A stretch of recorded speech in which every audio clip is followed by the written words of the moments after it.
जय जिनेन्द्र। जय जिनेन्द्र। आज का लेक्चर शुरू करते हैं। कल के क्लास में हमने मिथ्यात्व और संकित, अभी लास्ट क्लास से यही चल रहा है। वंदितु की 6 गाथा हो चुकी है और उसके अंदर मिथ्यात्व के लगभग 100 आसपास के जितने भेद और संकित के 67 भेद ये हमने जाने। कल के क्लास में तो हमने सम्यकत्व के 67 भेद जाने और कैसे हम अपने सम्यकत्व को बचा सकते हैं, सम्यकत्व कैसे पा सकते हैं, ये सब चीज़ हमने जानी। अब आज का जो 7वीं गाथा है वंदितु सूत्र की, वो है चारित्र प्रतिक्रमण अधिकार। 7वीं गाथा है कि चारित्र प्रतिक्रमण अधिकार और 12 व्रत जो श्रावक के होते हैं, जो देश विरति चारित्र होता है, उसमें देश चरित्र प्रतिक्रमण का अधिकार ये गाथा में कहा गया है। इसमें श्रावक के पहले सामान्य से समारंभ और आरंभ की सामूहिक निंदा बताई है। ये जो 7वीं गाथा है उसमें श्रावक के आरंभ समारंभ की बात की है और आरंभ समारंभ की निंदा या उसका प्रायश्चित वो है चारित्र प्रतिक्रमण अधिकार। उसका प्रायश्चित करेंगे तो ही चारित्र को हम पा पाएंगे, क्योंकि श्रावक को तो ज़्यादा जीव दया का पालन नहीं हो सकता। पंच महाव्रत में संपूर्ण 20 वसा दया का पालन होता है, लेकिन श्रावक में तो बिल्कुल खाली ओनली सवा वसा दया का ही पालन हो सकता है। इसीलिए ये देश चारित्र प्रतिक्रमण अधिकार के रूप में श्रावक को आरंभ समारंभ का त्याग करना कहा गया है। इस वृत्ति का ये भावार्थ है छक्काय समारंभे। 6 काय का मतलब है पृथ्वी काय, अप काय, तेऊ काय, वायु काय, वनस्पति काय और त्रस काय। ये जो 6 काय या 6 काय आप कह सकते हैं, 6 काय भी कह सकते हैं उसको। तो ये जो त्रस काय में तो सब आ जाएंगे, बेइंद्रिय, तेन्द्रिय, चौरिंद्रिय, संज्ञी पंचेंद्रिय, असंज्ञी पंचेंद्रिय, ये सबके सब आ जाएंगे 6 काय में। तो जो भी ये जीव, सारे के सारे जीव 6 काय में आ जाते हैं, क्योंकि त्रस काय में बाकी के सारे बेइंद्रिय, तेन्द्रिय, चौरिंद्रिय, पंचेंद्रिय और संज्ञी असंज्ञी सब आ गए। अब आगे जाएंगे तो ये जीवों को पीड़ा आदि अगर कोई देता है, ये जो 6 काय 6 प्रकार के, मतलब सबके सब जीवों को जो पीड़ा आदि देता है उसको 6 काय समारंभ कहा जाता है। समारंभ का शब्द है जीवों को हानि पहुंचाना, जीवों को पीड़ा देना, जीवों का वध करना। आगम में ये कहा गया है संरम समारंभे आरंभत हेवय मनम पवत्त माणम तु नियंतिज जगम जयी। मतलब कि जीवों की यतना करता हुआ मुनिराज, अगर कोई मुनिराज से भी जीवों की यतना हो रही है तो संरम, समारंभ और आरंभ, इन प्रवृत्तियों, आरंभ की प्रवृत्ति से मन को पीछे हटाते हैं। तो ये वचन से संरम, समारंभ और आरंभ, ये तीनों प्रकार का शब्द पाठ में आया है।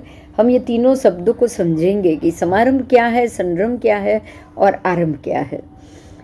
इसमें 6 काय जीवों को तकलीफ हो, पीड़ा हो, तर्जना हो, तो उसको आरंभ कहा है। तो ये आरंभ मन द्वारा संकल्प करना, अब ये आरंभ हुआ उनको पीड़ा देना और उसका मन से संकल्प करना, वो हुआ संरंभ।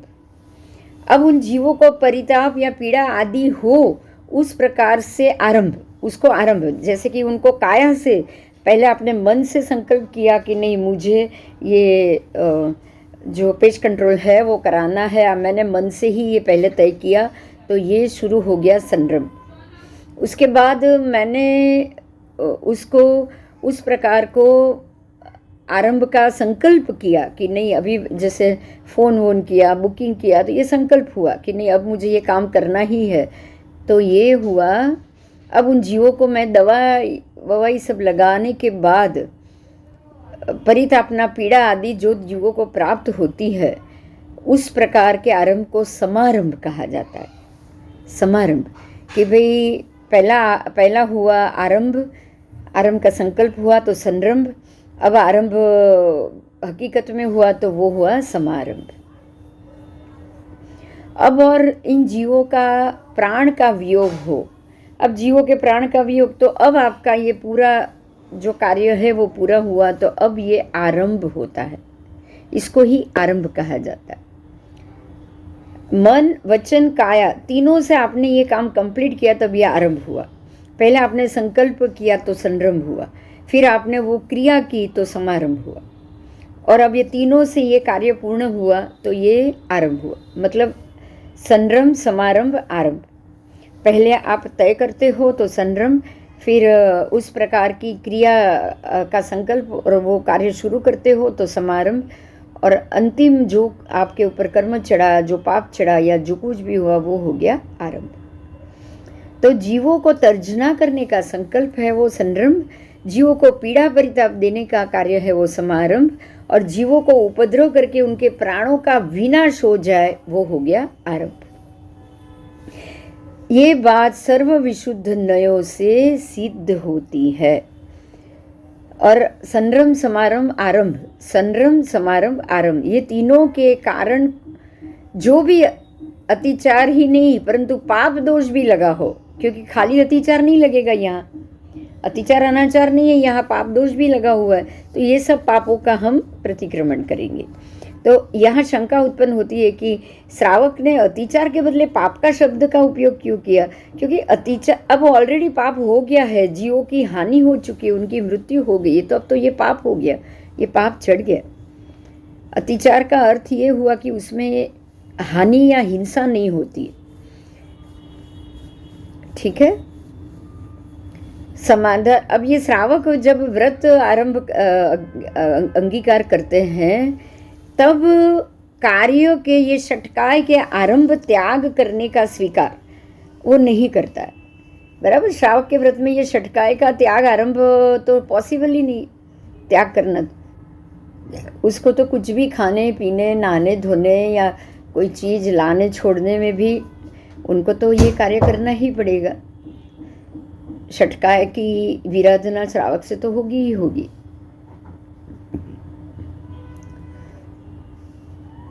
इसीलिए जो त्याग किया हो, अगर श्रावक तो इसका त्याग ही नहीं कर सकता, जिसका त्याग किया हो और आप कार्य करो उसमें दोष लगेगा। आपने तो ये त्याग ही नहीं किया है, आपने तो ये त्याग ही नहीं किया, तो ये स अतिचार कहलाएगा, ठीक है। जिसका त्याग ही नहीं किया उसमें अतिचार नहीं है। अगर त्याग किया और काम किया वो पाप हुआ तो वो स अतिचार सहित आएगा, लेकिन जिस चीज़ का त्याग ही नहीं किया है उसमें अतिचार का अभाव हो जाएगा। अतिचार तब लगेगा जब आपने बाधा ली हो, आपने तो ये षटकाय के आरंभ समारंभ का त्याग किया ही नहीं है, तो इसलिए इसमें आपको अतिचार संभव नहीं, अतिचार का अभाव है, लेकिन पाप दोष तो जरूर लगेगा क्योंकि जीव हिंसा हुई।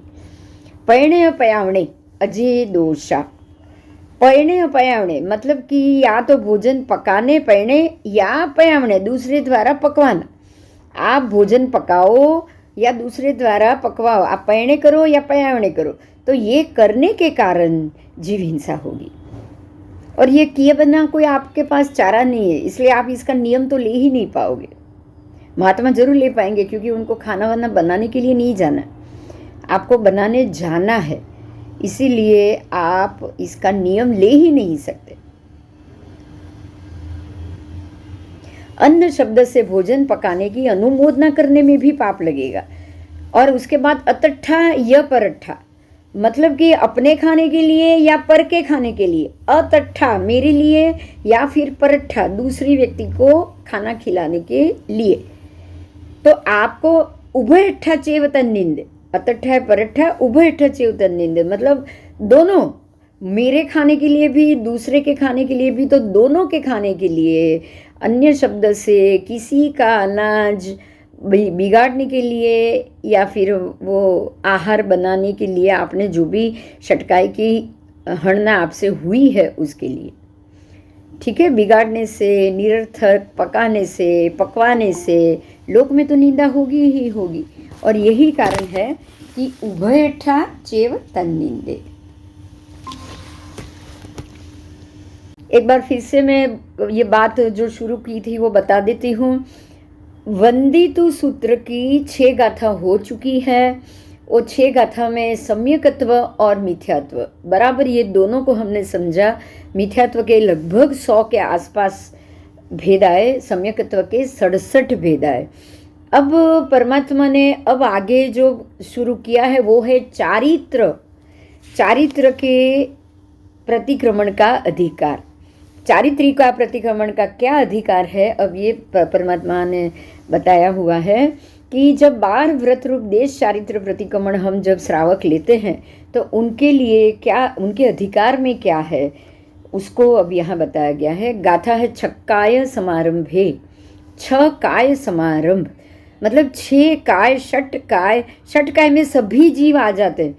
षट काय में पृथ्वी काय, अपकाय, तेऊ काय, वायु काय, वनस्पति काय, ये 5 काय तो हो गए एकेंद्रिय के। अब त्रस काय हुई तो उसमें विकलेंद्रिय भी आ गए, पंचेंद्रिय संज्ञी भी आ गए, पंचेंद्रिय असंज्ञी भी आ गए, तो सब जीव आ गए। षटकाय में सब जीव आ गए। तो ये षटकाय की जीवों को पीड़ा आदि विराधना होना ही समारंभ है, बराबर।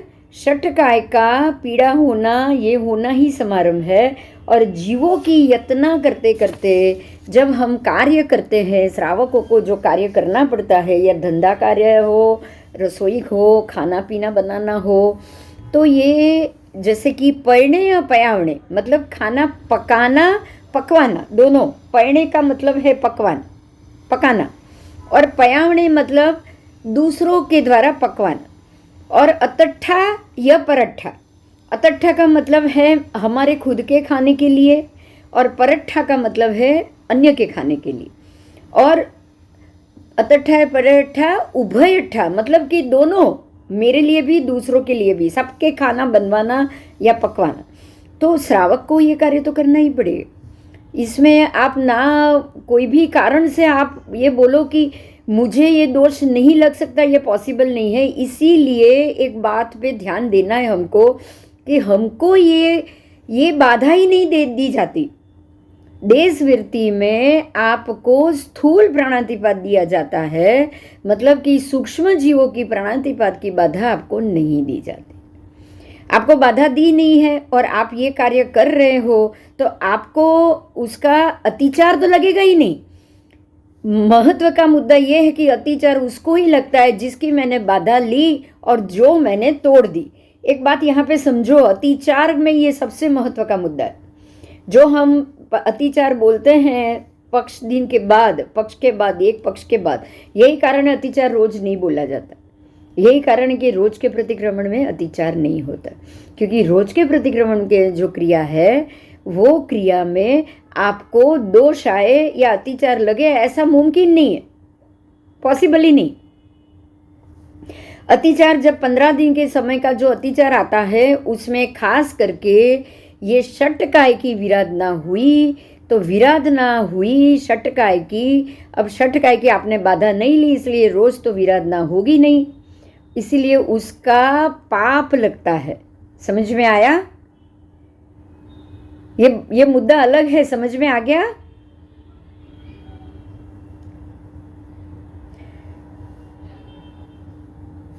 अनुमोदना करने से भी, पकाने से भी, पकवाने से भी और सबके लिए, तो ये जो लोक में इसके कारण हम निंदनीय बनेंगे।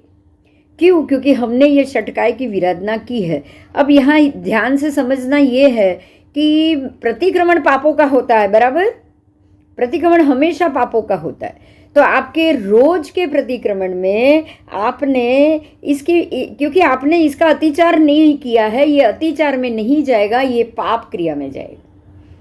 ये अतिचार में नहीं जाएगा, ये पाप क्रिया में जाएगा, क्योंकि षटकाय की विराधना श्रावक की सिर्फ 1.25 की ही हो सकती है, उससे ज़्यादा नहीं। महात्मा का सूक्ष्म व्रत होता है अहिंसा व्रत, तो उनके लिए ये पॉसिबल है कि उनको ये पाप नहीं चढ़ता है, ठीक है। और वैसे भी वो गोचरी के लिए आते हैं, बनाते तो आप हो, तो आपके बनाने के या उनके लिए बनाने में भी तो पाप तो आपको ही लगा ना, अतट्ठा या परट्ठा, आपके लिए भी और उनके लिए भी। और बस एक ही चीज हो जाए, अगर उनके लिए स्पेशल बनाया हो तो ही उनको दोष लग सकता है, बाकी नहीं, बाकी नहीं।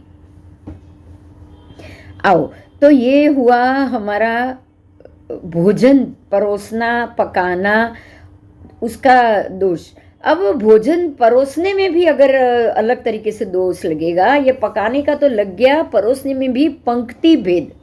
पंक्ति भेद का मतलब कि जो सीरीज में जा रहा है, एक के बाद एक व्यक्ति बैठी है खाने के लिए, आप सब में से किसी को गर्म खाना दे, रोटी दे रहे हो, किसी को गर्म नहीं दे रहे हो, ये पंक्ति भेद हो गया।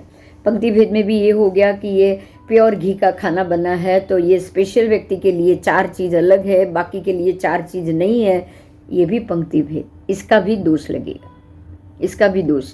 निरर्थक भोजन पकाने वाला, खाने वाले 2 लोग हैं और 10 लोग का खाना आप बनाओ तो निरर्थक भोजन बना दिया, निरर्थक जीव की। क्योंकि एक बात अभी हमें बहुत क्लियर समझनी है कि आप जब भी खाना बनाते हो षटकाय की विराधना होती, तो निरर्थक तो विराधना नहीं करनी चाहिए ना, ये तो बहुत बड़ा दोष लगेगा। नाप से बनाओ, जो बनाया है उसका उपयोग करो, ये बहुत जरूरी। अपने धर्म की सदा निंदा करने वाला, अपने धर्म की सदा निंदा करने वाला कि धर्म में तो ये बोल दिया है खाना जूठा नहीं छोड़ना है, खाना वासी नहीं खाना है, दूसरे दिन नहीं खाना है, ये सब ठीक नहीं है। एक तरफ बोल रहे हैं कि विराधना मत करो, जीव हिंसा कम करो, षटकाय की विराधना कम करो, और एक तरफ खाना बचा हुआ पड़ा हो तो दूसरे दिन खाने के लिए मना कर रहे, मना नहीं कर रहे, दूसरे दिन उसमें तो और बेइंद्रिय जीव की उत्पत्ति हो जाती, इसके लिए मना किया हुआ है। तो ये सारी चीज की निंदा करने वाला और मरे मनुष्य की शैया लेने वाला, ध्यान ये देना है मरे मनुष्य की शैया, क्योंकि मरे हुए मनुष्य की शैया को शायद इसीलिए त्याग दिया जाता है। देखो यहाँ ये पाठ आने से समझ में आ जाएगा आपको कि अगर कोई व्यक्ति मर जाए तो वो पथारी को त्याग दी जाती है, बराबर।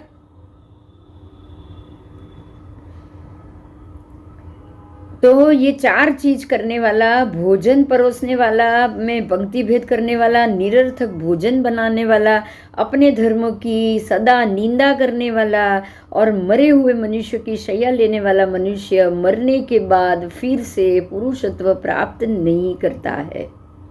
मतलब वो तिरंज में तिरंज जाएगा, नरक में जाएगा और निम्न गति पाएगा, लेकिन पुरुषत्व मनुष्य भव भी उसको वापस नहीं मिलेगा, तुरंत नहीं मिलेगा। ठीक है, तो अब वंदितु की जो तीसरी गाथा है, अब यहाँ बहुत अच्छे से हमें समझाया है कि दुवी है परिगहमी, उसमें आरंभ की निंदा का प्रकरण आ गया, तो यहाँ फिर से आरंभ दुवी है परिगहमी में भी आ गया है। तो अब यहाँ फिर से आरंभ की निंदा क्यों की है, तो यहाँ इसलिए की गई है कि बहुविहेय आरंभ है, मतलब यहाँ बहुविध प्रकार से आरंभ करने का निषेध कहा गया है। अब यहाँ 6 काय का निषेध आरंभ करने के लिए निषेध कहा गया है। ठीक है, तो प्रतिक्रमण को, इस निंदा को प्रतिक्रमण के अर्थ में लेकर शास्त्र ने निषिद्ध आरंभ की। श्रावक से अति लोभ के कारण ये हो सकता है, इसका भी प्रतिक्रमण बताया है। आगे जाएंगे। सम्यक दृष्टि श्रावक सावध्य आरंभों में, सम्यक दृष्टि श्रावक की सावध्य आरंभों में निर्वाह के लिए प्रवृत्ति होती है। अगर कोई दृष्टि सम्यक दृष्टि श्रावक है तो उसको निर्वाह करने में आरंभ तो करना ही पड़ेगा। उसके हृदय में 6 काय जीवों की विराधना करने वाले मैं धिक्कार के पात्र हूँ ऐसा शुभ भाव होता है। अब यहाँ एक बात समझनी है, जो श्रावक ये सोचेगा कि ये कार्य करने के कारण से मैं धिक्कार के पात्र हूँ, मुझसे ये षटकाय विराधना हो रही है, अगर जिसको ये समझ आएगी ना, वो ही सम्यक दृष्टि।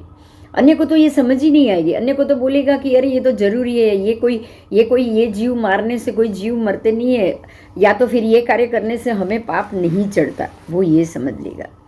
ठीक है, तो हृदय में जिनेश्वर भगवंत की आज्ञा को धारण करना, और लेकिन फिर भी मैंने तो ये परमात्मा की आज्ञा को धारण कर लिया है, फिर भी मैं पुण्यहीन हूँ, जो मैं ये चारित्र, मेरा चारित्र देशवृत्ति है और षटकाय की विराधक रूप मैं पापी हूँ या मैं पाप का प्रायश्चित मुझे करना चाहिए, मुझे इससे क्या लाभ, मैं ये पाप कर रहा हूँ, ऐसा खेद उसको आए और वो प्रतिक्रमण में इसका प्रायश्चित करे।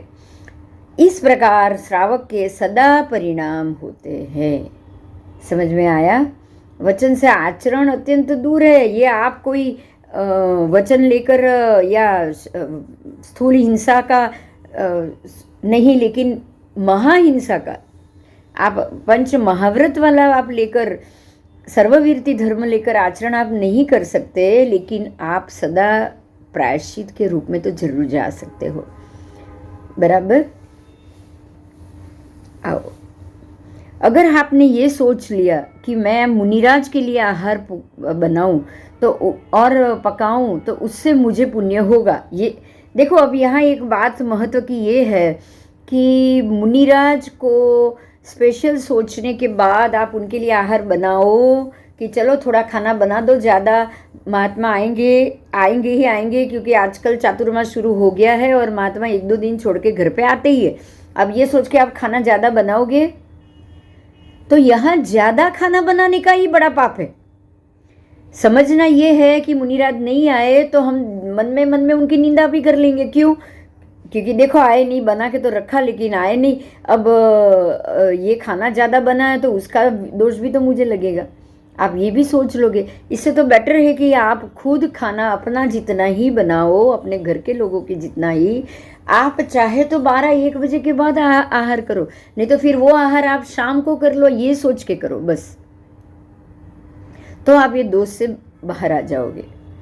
बराबर? पर क्या उससे आपको पुण्य मिलेगा? तो सोच के बनाने का पुण्य कभी नहीं होता है।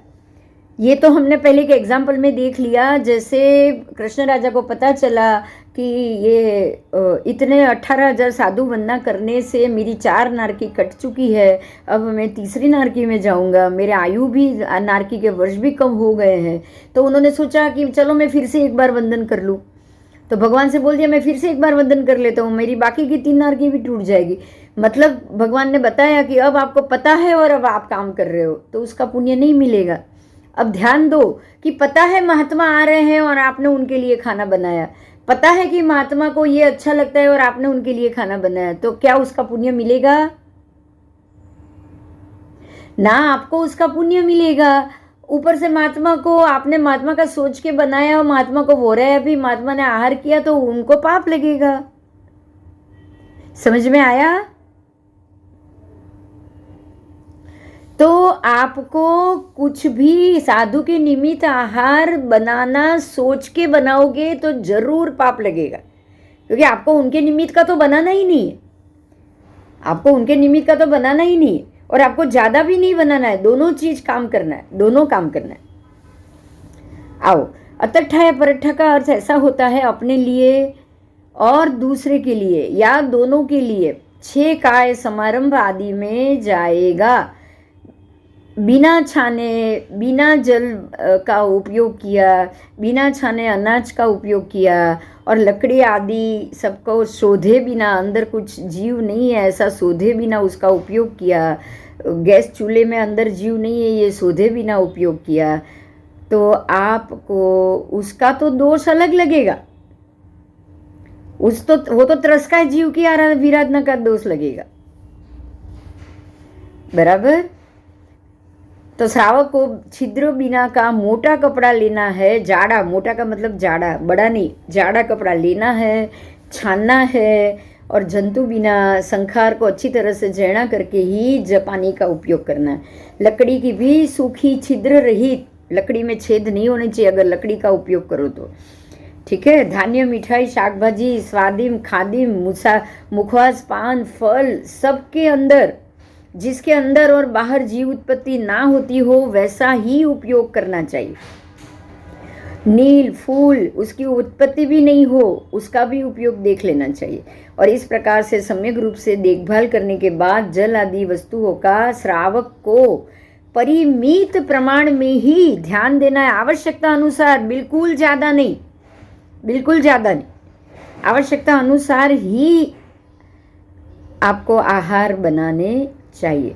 नहीं तो निर्दयता आदि के कारण से शम संवेग आदि सम्यकत्व के 5 लक्षणों में से अनुकंपा नामक लक्षण में व्यभिचार की आपत्ति आ जाती है। अगर आपने बिना जरूरी ज़्यादा भी खाना बना दिया तो आपको अनुकंपा के सम्यकत्व का अतिचार लग जाएगा, व्यभिचार लग जाएगा। ठीक है, तो इस बात को बहुत अच्छे से समझना है। त्रस जीवों के रक्षण के लिए जल, ईंधन, धान्य आदि समस्त प्रकार से शुद्ध ग्रहण करना है और विधि पूर्वक परिभोग करना है, विधि पूर्वक। आओ अब यहाँ ये कुछ चीज़ें महाभारत जैसे लौकिक शास्त्रों में भी बताई है, उसका यहाँ उल्लेख इसलिए बताया है कि जीवोत्पत्ति या जीव की हिंसा का त्याग सभी धर्म ने बताया है। सभी धर्म ने ये कहा है, इसको भी यहाँ समझेंगे कि ये हमारे में नहीं, ये महाभारत पुराण में लिखा हुआ है। ध्यान से सुनिए, बहुत समझने वाली बात। माछी मार को 1 वर्ष में मच्छियों को मारते हुए 1 वर्ष में उसने जितनी मछलियाँ मारी होगी उसका टोटल पाप करोगे, उतना पाप सिर्फ बिना छाने पानी के संग्रह करने वाले को 1 दिन में लगता है। अगर आपने 1 दिन पानी का संग्रह बिना छाने किया, बिना छाने, और जो पाप लगा वो माछी मार पूरे 1 वर्ष में जितनी मछलियों को मार के करेगा ना, उतना पाप आपको लगेगा। जल छानने के लिए 20 अंगुल बड़ा और 30 अंगुल चौड़ा, 20 बाय 30 अंगुल बड़ा वस्त्र लेना है, मोटा वस्त्र लेना है, वस्त्र को डबल करके जल को छानना है, उसके बाद उसको पीना है। नहाने के जल में भी आपके नल में छलनी होनी चाहिए, नहीं तो त्रस जीव आ जाएगा अंदर। ठीक है, जिस कुएं में से आप पानी निकालो उस कुएं के अंदर वो जल, अब अगर आपने जल ज़्यादा निकाल दिया हो, ध्यान दो, अगर जल ज़्यादा निकाल दिया हो, आपने कुएं से जल निकाला है और आप तालाब में डालोगे तो भी नहीं चलेगा। जहाँ से जल निकाला है, जल अगर नहीं वपराश में हुआ है तो उसी के अंदर वो जल में ही ये जल मिक्स करना चाहिए। ठीक है, तो इस प्रकार से जल की विधि करके जो मनुष्य जल को पिएगा वो मनुष्य उत्तरोत्तर परम गति मोक्ष को जरूर प्राप्त करेगा। आओ अब आगमों में ये तो जल के जीव की बात हुई, अब पृथ्वी वगैरह के जीव की बात की है। उसको भी समझना है कि एक आंवले जितना पृथ्वी का है, मतलब एक गट्ठा आंवला बराबर एक मिट्टी का गट्ठा, दोनों का कंपेयर किया है कि वो मिट्टी का इतना गट्ठा, आंवले जितना गट्ठा, उसमें पृथ्वी का के जितने भी जीव हो, अगर उन सबको सरसों के दाने इतना बड़ा कर दिया जाए तो पूरा जम्बूद्वीप भर जाएगा, उभर जाएगा, समा नहीं पा, जम्बूद्वीप में भी नहीं समा पाएंगे। आप समझ सकते हैं कि अगर सरसों के दाने जितने वो जीव हो गए तो पूरा जम्बूद्वीप से भी ज़्यादा जीव वो एक इतने आंवले जितने पृथ्वी काय में होते हैं।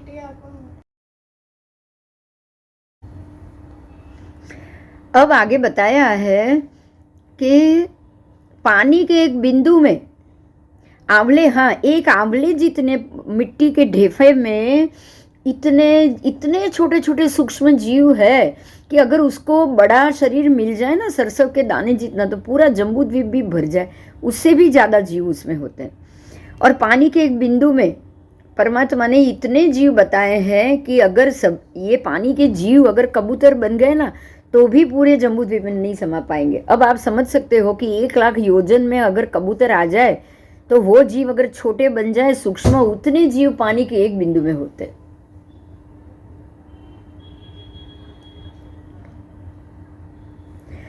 अभी और सुनना है हमें, अभी और आगे भी सुनना है कि मकड़ी के मुख से जब वो एक छोटा सा थूक या तंतु जितना तार निकलता है ना, तंतु, उसके अंदर एक बिंदु में, मतलब जो थूक होता है उसका, थूक के एक बिंदु में जितने भी जीव होते हैं वो अगर भंवरे बन जाए, भंवरा बड़ा हो जाए तो ये तीनों जगत में नहीं समा पाएंगे। आप सोचो तो मकड़ी के एक थूक में कितने सारे जीव होंगे, आप समझ सकते हो। पानी में इतने अधिक सूक्ष्म रस जीव भरे हुए। सूक्ष्म रस जानना हो ना तो एक वीडियो आया था, मैं आपको याद दिलाती हूँ। वो एक प्याज का वीडियो था और उसके छिलके के ऊपर हर एक छिलके की एक एक नस के अंदर चलने वाले त्रस जीव आपने देखे थे क्या? हाँ, उसको सूक्ष्म रस कहा जाएगा। सूक्ष्म रस क्या होता है? तो ये त्रस जीव है, लेकिन कंथुए तो हमें दिखाई देते हैं। कंथुए को तो आप फिर भी देख सकते हो, आप समझ सकते हो ये कितने छोटे होंगे। पूरी लाइन कांदा प्याज की एक पतली सी नस के अंदर से लाइन से त्रस जीव चलते दौड़ते हुए आपको उसमें दिखाई दिए थे।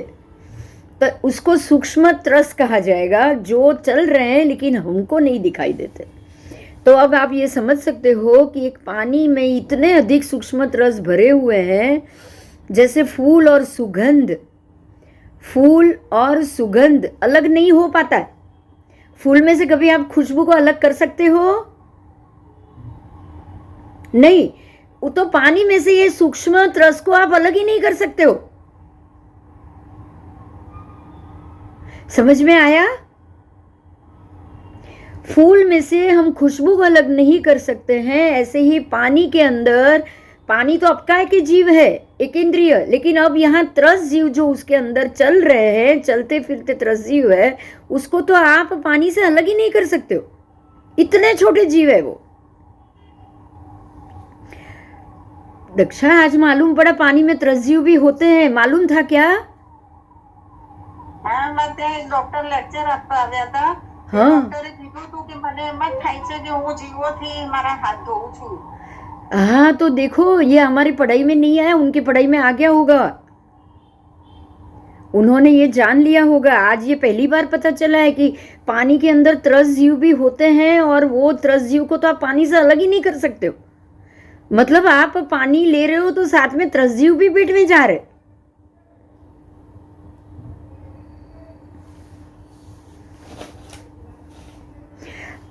ये त्रस जीव को फूल को सुगंध से ना अलग कर पाए ऐसे होते हैं। तो वैसे ही जल को मजबूत जाड़े मोटे वस्त्र से अगर छानो ना, तब भी वो जीव बिना नहीं हो सकता। पानी की बात की है।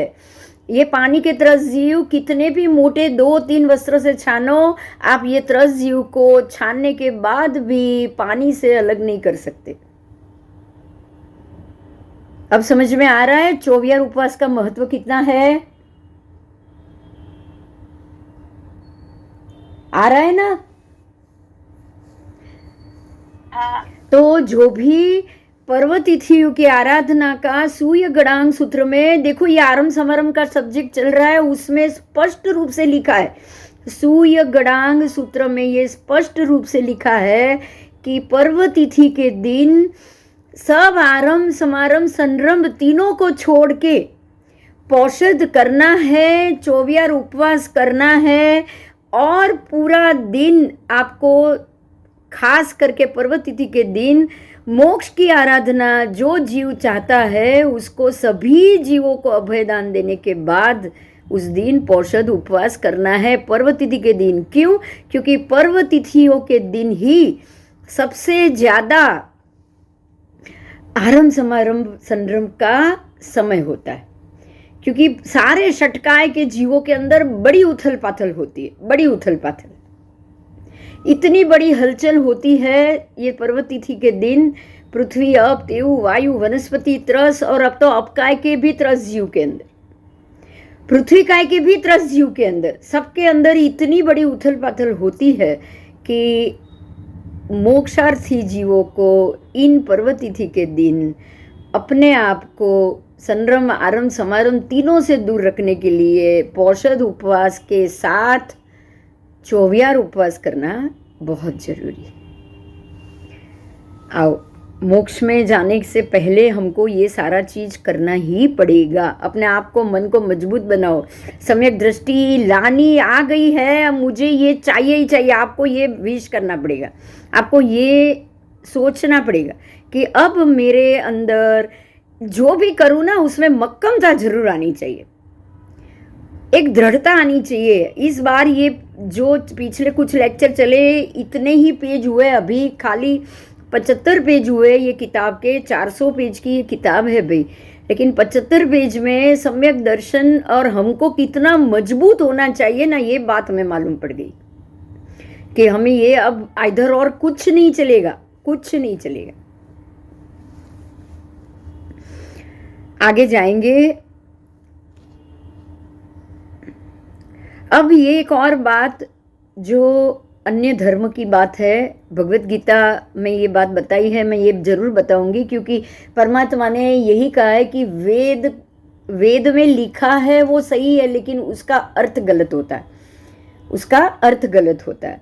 तो हम ये भी जानेंगे कि वेद वाक्य भी क्या है और उसके अर्थ को यहाँ पे आगमों की दृष्टि से उसको सही कैसे बताया गया है। पृथ्वी में भी मैं हूँ, मैं का अर्थ यहाँ शास्त्र ने आत्मा की है। पृथ्वी में भी आत्मा है, वायु में भी आत्मा है, अग्नि में भी आत्मा है, जल में भी जीवात्मा है, वनस्पति में भी जीवात्मा है, बराबर। सर्व प्राणियों में जीवात्मा के रूप में आत्मा व्याप्त होती है। जो मनुष्य आत्मा को सर्व में रहा हुआ जानने के बाद कभी भी जीव हिंसा नहीं करता है, उस प्राणियों का कभी भी नाश नहीं होता है, और वो प्राणी मरने के बाद कभी भी जन्म मरण की प्रक्रिया में नहीं आते हैं। ठीक है, तो वनस्पति, जल, अग्नि आदि में जीवत्व की सिद्धि करने की युक्ति पहले तो बता दी थी, और अब ये प्राणी, ये इसके अंदर कितने जीव हैं और वो जीव का आरंभ समारंभ संरंभ कैसे हो रहा है, ये गाथा 7वीं गाथा में बताया गया है। तो अब ये आपकी 7वीं गाथा समाप्त हुई। आपको समझ में आया आरंभ समारंभ संरंभ क्या है? इन जीवों की विराधना करने के लिए सबसे पहले हम मन में संकल्प करेंगे। जैसे कि आज मुझे पेश कंट्रोल करना है, मैं फिर से वही एग्जांपल दे रही हूँ, क्योंकि ये बार बार श्रावक श्राविकाओं को कराना पड़ता है, कभी कभी घर की संजोगों को और बच्चों की स्थितियों को देखने के लिए, इसलिए ये मुद्दा ही मैं ज़्यादा लूँगी। आपने ये सोचा कि मुझे पेश कंट्रोल कराना है, आपने जैसा ये सोचा ना, आपने ये क्या किया, आरंभ सोचा, आरंभ सोचा। अभी आरंभ सोचा है, पूरा कब होगा? अब आरंभ सोचा, आरंभ सोचने के बाद संकल्प लिया मतलब उसको फ़ोन किया, दवाई वाले को समय देकर बुलाया, तो बुलाया वो क्या हुआ? संरंभ। क्या कहोगे उसको? स आरंभ, संरंभ, स आरंभ मतलब आरंभ की शुरुआत। समझ में आया? संरंभ शब्द है आरंभ की शुरुआत हो गई। आपने एक अपॉइंटमेंट ले ली, उसको फ़ोन कर लिया, बुक कर लिया, और उसको आज बोला कि तू 4 बजे पहुंच जा, और वो शाम को 4 बजे आपके घर पहुंच गया। तो यहाँ तक हुआ संरंभ। अब हुआ है जो दवाई का खेल मतलब आप दवाई डलवा रहे हो और बहुत सारे त्रस, सब शटकाए, सब जीवों की विराधना हो गई।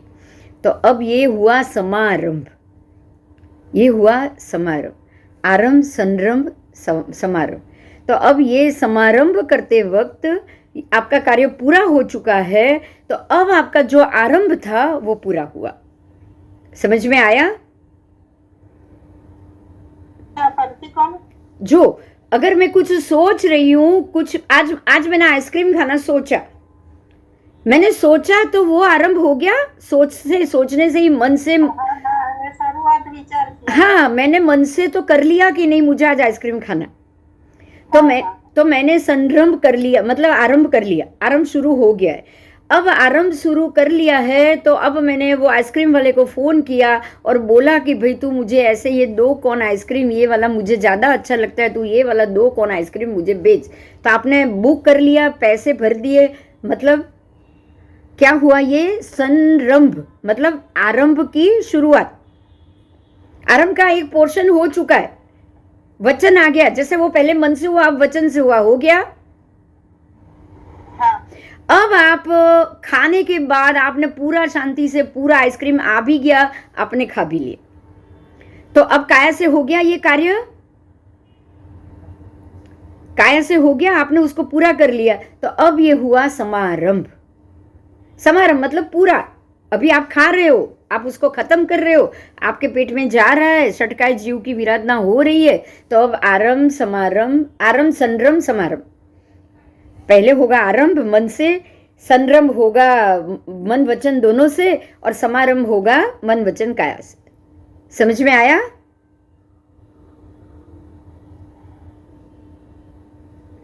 ये होता है आरंभ संरंभ समारंभ। ये तीनों से जब ये कार्य पूरा हो जाए तब पाप बन चुका। अब आपका ये पाप निकाचित कहो या कुछ भी कहो, अब आपका ये पाप हो गया। ठीक है? ये कर्म पाप के रूप में बन दिया। बराबर? आगे जाऊं? समझ में आ गया? हाँ, तो ये गाथा छक्काय समारंभ, छ काय की समारंभ, छक्काय समारंभे पयणे पयावणे अजय दोषा। ठीक है? पयणे या पयावणे, पकवाना और पकाना और पकवाना। अतट्ठा या परट्ठा मतलब मेरे लिए या किसी और के लिए, सब चीज आ गई। पकाना पकवाना, मेरे लिए, दूसरों के लिए, चारों चीज आ गई। तो ये चारों चीज पकाना पकवाना सारा छ काय जीव का समारंभ का कारण है बुआ। छ काय समारंभ है, ये छ काय का समारंभ होता है। बराबर? आओ, उभय अठा चेतन निंदे, ये निंदनीय कार्य है और ये लोक में निंदा कराने योग्य है। आओ आगे जाएंगे। यही देखो, मैंने पहले भी बताई थी ये बात, फिर से आज बोल रही हूँ। कोई भी चरम भवी हो, कोई भी मोक्ष जा रहा हो, वो जघन्य से 2 दिन का उसको 24 उपवास अनशन होगा ही होगा। बोलो, हो रहा है कि नहीं हो रहा है? बिना 2 दिन जघन्य का 24 ये हुए बगैर, अनशन बगैर, ये अनशन के बगैर जीव सिद्ध गति में नहीं जाता है। ठीक है? आओ, अब 8वीं गाथा। 8वीं गाथा में 12 व्रत रूप देशवीरती चारित्र। अब देशवीरती चारित्र तो जो लगभग श्रावकों में, श्राविकाओं को ये होता है, हम लोगों ने तो लिया है, सबने लिया होगा। तो ये देशवीरती चारित्र में कौन कौन से अतिचार लग रहे हैं, ये हमारी है 8वीं गाथा। पंचणम अणुवयण। ठीक है? 5 अणुव्रत, पंचणम अणुवयण, 5 अणुव्रत। गुणवयणम मतलब च तिण्ह, गुणवयणम च तिण्ह मतलब 3 गुणव्रत, 5 महाव्रत, 3 गुणव्रत। अय्यारे अतिचार। ठीक है? फिर सिक्खाणम च चौणम, 4 शिक्षा व्रत। देखो ये गाथा में ही 12 व्रत आ गए। सिक्खाणम च चहुणम पडिकमे देस्यम सव्वम। दिवस दरमियान ये 12 व्रत में जो की भी अतिचार लगा हो उसका मैं प्रतिक्रमण करता हूँ। प्रतिक्रमण अतिचार के ही होते हैं, प्रतिक्रमण अतिचार के ही होते हैं। अगर पाप कर्म लग गया उसका अतिचार नहीं होता, उसको भोगना ही पड़ता है। बराबर? प्रतिक्रमण अतिचार के लगते हैं। अगर आप नियम में हो तो ही प्रतिक्रमण। अब तक शायद हमने पिछले भवों में नियम नहीं लिया होगा। अगर हम श्रावक के व्रत में नहीं आए तो फिर भव जो भी क्रिया होगी ना, जो भी क्रिया हमने की ना, वो सबको हमको निकाचित भोग की चुकानी ही पड़ी, तभी तो हम भटक रहे हैं। बिना व्रत का कोई भी मोक्ष जा सकता है। आज ये बड़ी बात समझ में आ गई।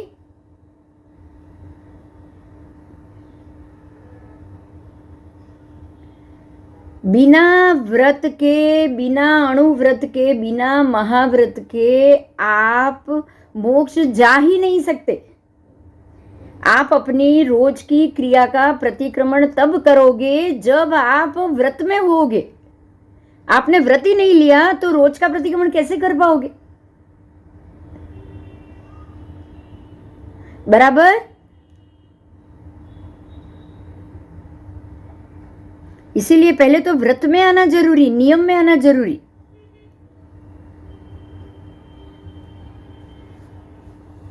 5 महाव्रत की अपेक्षा व्रत जो छोटे होने से 5 महाव्रत की अपेक्षा श्रावक के व्रत छोटे होते हैं, अणु होते हैं, इसलिए उसको अणुव्रत कहा गया है। और ये 5 अणुव्रत मूल गुण रूप होते हैं। मूल गुण के ऊपर ही घा करेंगे। ये 5 अणुव्रत मूल गुण के ऊपर ही घा करने वाले, आत्मा के मूल गुण के ऊपर। आप सोच सकते हो कि 5 अणुव्रत में है क्या? हिंसा, चोरी, अस्तेय, अपरिग्रह, अब्रह्म, यही तो है। और ये उससे तो मूल गुण के ऊपर ही घात होगा। इन व्रतों के बाद दिक् परिमाण आदि 3 गुण व्रत है। 5 अणुव्रत के बाद दिशा परिमाण आदि 3 गुण व्रत। तो ये 5 अणुव्रतों को विशेष गुणाकारी बनाने के लिए गुणव्रत कहा गया है। आप ये 5 अणुव्रत को विशेष गुणों से अगर उसका आकलन कर पाओ, उसका पालन कर पाओ, इसलिए आपको और 3 गुणव्रत भी दिए गए। उसके पश्चात परमात्मा चारित्र की प्राप्ति के लिए बारंबार अभ्यास करने योग्य, परमात्मा के जैसा बनना है, परमात्मा के जैसा चारित्र चाहिए, तो उसका अभ्यास भी तो करना पड़ेगा। उसका अभ्यास आपको अगर बहुत अच्छे से प्रोफेसर बनना है तो बाल मंदिर में जाके ABCD या क ख ग घ पढ़ना ही पड़ेगा। ये अभ्यास हुआ। तो ये अभ्यास के लिए 4 शिक्षा व्रत जरूरी है। 4 शिक्षा है। आपकी शिक्षा का मतलब पनिशमेंट नहीं है, शिक्षा का मतलब आदत है। यह शिक्षा का अर्थ ये लगाना है कि आपको रोज उसकी आदत लगे। उसके लिए 4 शिक्षा व्रत है। ऐसा कुल मिला के श्रावक के 12 व्रत और आश्रित दिवस संबंधी 12 व्रत में से पूरे दिन में जो भी अतिचार लगा है उसका प्रतिक्रमण करोगे। पर अतिचार तब करोगे जब आपने ये व्रत लिया होगा। आपने ये व्रत ही नहीं लिया तो आपने जो भी आज प्रतिक्रमण कर लिया उसमें नियम तो आए ही नहीं हो, और ऐसे ही नियम लिए बगैर ही आप उसका प्रायश्चित करोगे तो क्या प्रायश्चित होगा ये बताओ। चलो, मेरे पास पहली बात है, मेरे पास मेरी जेब में 1 रुपया भी नहीं है और मैं FD करने जा रही हूँ बैंक में, मैं कर पाऊंगी? नहीं कर पाऊं, मैं नहीं कर पाऊं। आओ, आप प्रायश्चित उसका ही करोगे जो आपके पास है, जो आपने व्रत लिए हुए हो।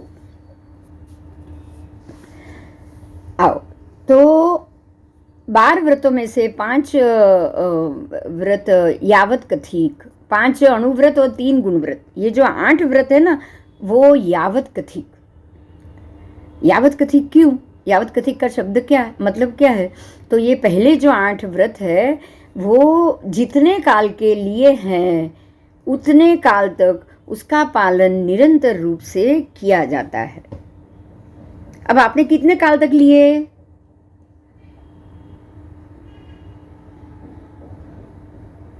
आपने कितने काल तक लिए? यावत जीव लिया। श्रावक के 12 व्रत जावत जीवी लिए ना। हमेशा के लिए हिंसा का त्याग है ना अणुव्रत का। हाँ, एमज होए तो ये जावत जीव हो गया। तो ये 8 है वो जावत जीव है, लेकिन पीछे के जो 4 शिक्षा व्रत है ना वो आपका यावत कथित नहीं है। वो यावत कथित नहीं है। कैसे इसको समझेंगे? वो इत्वर कथित है। क्या है? अल्पकालीन है।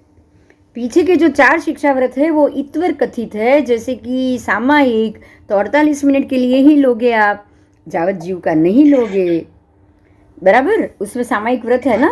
फिर पोषद व्रत, देशावगासिक व्रत, तो आज 1 दिन के लिए लिया, तो 1 दिन के लिए लिया तो वो कुछ समय के लिए हुआ।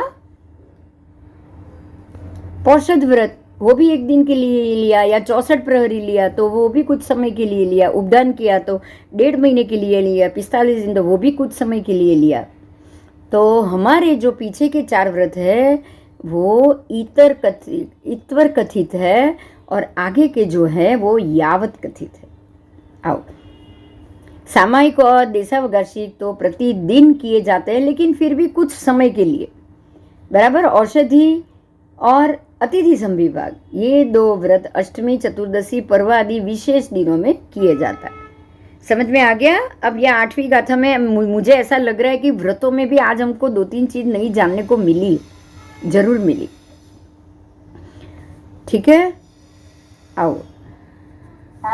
हाँ, नई चीज मिली। क्या नई चीज मिली? यावत कथिक और इतवर कथिक, ये दो भी हमको नहीं मिली। और खास करके अगर व्रत लो तो ही प्रतिगमन आएगा, ये भी बड़ी बात मिली। ऐसे ही प्रतिगमन करने वाले से ही हमारा अभी तक का कोई उद्धार नहीं हुआ है, क्योंकि हम ये व्रत लेकर व्रत पे मजबूती से आज तक टिके ही नहीं होंगे। ये बात 100% है, बराबर। फिर क्या हमारा समकित टिकेगा? आप ये तो सोचो। आप सम्यकत्व जान लिया, ये व्रत जरूरी है, जान लिया, उसका आचरण करना जरूरी है, फिर भी हम बोलते हैं ना कि साजे मांदे, हाँ, छूट, आगार, हरेक में छूट, हरेक में छूट। आप अगर सुबह का पचखंड लोगे तो भी आगा रेणम आगा रेणम आगा रेणम आता है कि नहीं आता? आता है ना, हरेक में छूट। अब छूट वाली चीज कहां तक आपका मजबूती से आप उसको पकड़ के रख पाओगे? अब भूल जाना है, अब कोई बच्चे की बात नहीं है, अब बड़ों का ही व्रत चाहिए बस। कोई बच्चे की तरह छूट हम नहीं लेंगे अभी। आओ, अब इसके बाद की गाथा है पढ़मे अणुवयमी। देखो, अब जो 12 व्रत तो समझा लिया है, अब 12 व्रतों के अंदर जाना है हमको। पहला व्रत है अणुव्रत, प्रथम अणुव्रत थुलग पणाइवाय विरयो। थुलग का मतलब है स्थूल, स्थूलग पणाइवाय, स्थूल प्राणातिपात, स्थूल प्राणातिपात वीरमण व्रत, विरयो वीरमण व्रत, पूरा शब्द ये गाथा के अंदर। तो ये जो 3 जीवों की हिंसा की वीरती के विषय में अगर कोई प्रमाद हुआ हो, अगर कोई प्रमाद, आयरियम अपसत्थे, ठीक है, आयरियम अपसत्थम इत्थपमाय अपसंगेण, अगर हमसे कोई आयरीय आचार हुआ है, जो हम वो बोलते हैं ना अतिचार हुआ है या अनाचार हुआ है, तो इत्थपमाय अपसंगेणम, मतलब कि इस विपरीत आचरण का मैं वीरती में से बचने के लिए अप्रशस्त भाव से अगर मुझसे कोई प्रमाद के योग से, खास तो प्रमाद भी यहां आ रहा है शब्द पमाय अपसंगेण, किसके कारण? किसके कारण? प्रमाद के कारण। प्रमाद में क्या क्या आ जाएगा? शरीर की अशक्ति भी आ जाएगी। आएगी कि नहीं आएगी? आ जाएगी। तो ये सब के कारण अप्रशस्त भाव में कोई विपरीत आचरण किया हो, अगर मैंने कोई विपरीत आचरण किया हो, अब मैं ये बोल रही हूं, जो इतनी गाथा है उसका ही पहले हम अर्थ समझ लेंगे।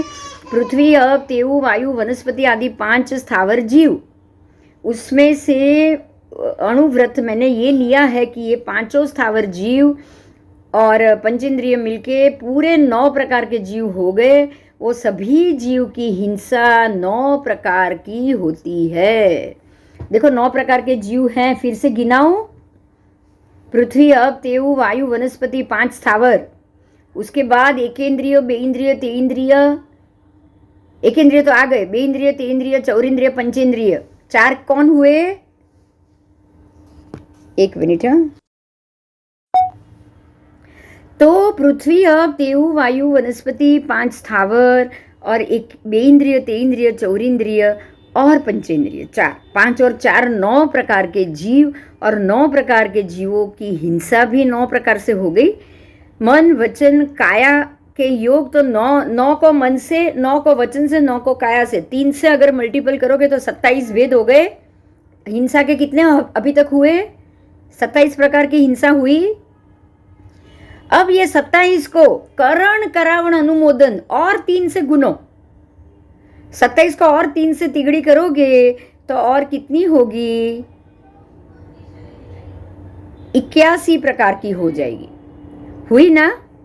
81 प्रकार की ये हिंसा जो अभी ये वर्तमान बताई है, तो ये 81 प्रकार की मैंने पहले भी की होगी, अभी भी हो रही है, आगे भी होगी। 3 काल में होगी ये 81 प्रकार की। अब इसको और 3 से गुनो तो 243 भेद हो गए हिंसा के। समझ में आया? ये हिंसा की मैं सुबह भी कर रही हूँ, शाम अभी भी कर रही हूँ, रात को भी करूँगी। तो कितने हो गए? 243 भेद। 243 भेद के हिंसा मैं पूरे दिन में कर रही हूँ। ये 5 स्थूल। पहला प्राणातिपात।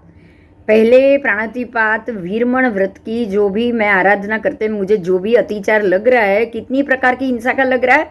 243 भेद की। ठीक है। अब ये हिंसा और 2 प्रकार से होगी। ये तो द्रव्य हिंसा हुई, भाव से भी होगी, द्रव्य से भी होगी, भाव से भी होगी। द्रव्य से और भाव से। तो अब ये इसकी चतुर्भंगी हिंसा की यहाँ बताई गई है। हर एक चीज का चतुर्भंगी, 4 भांगा बहुत इंपॉर्टेंट है। ये जैन शासन का सबसे मजबूत जोड़ है। परमात्मा ने हर एक चीज को चतुर्भंगी से बताया, हर एक चीज को।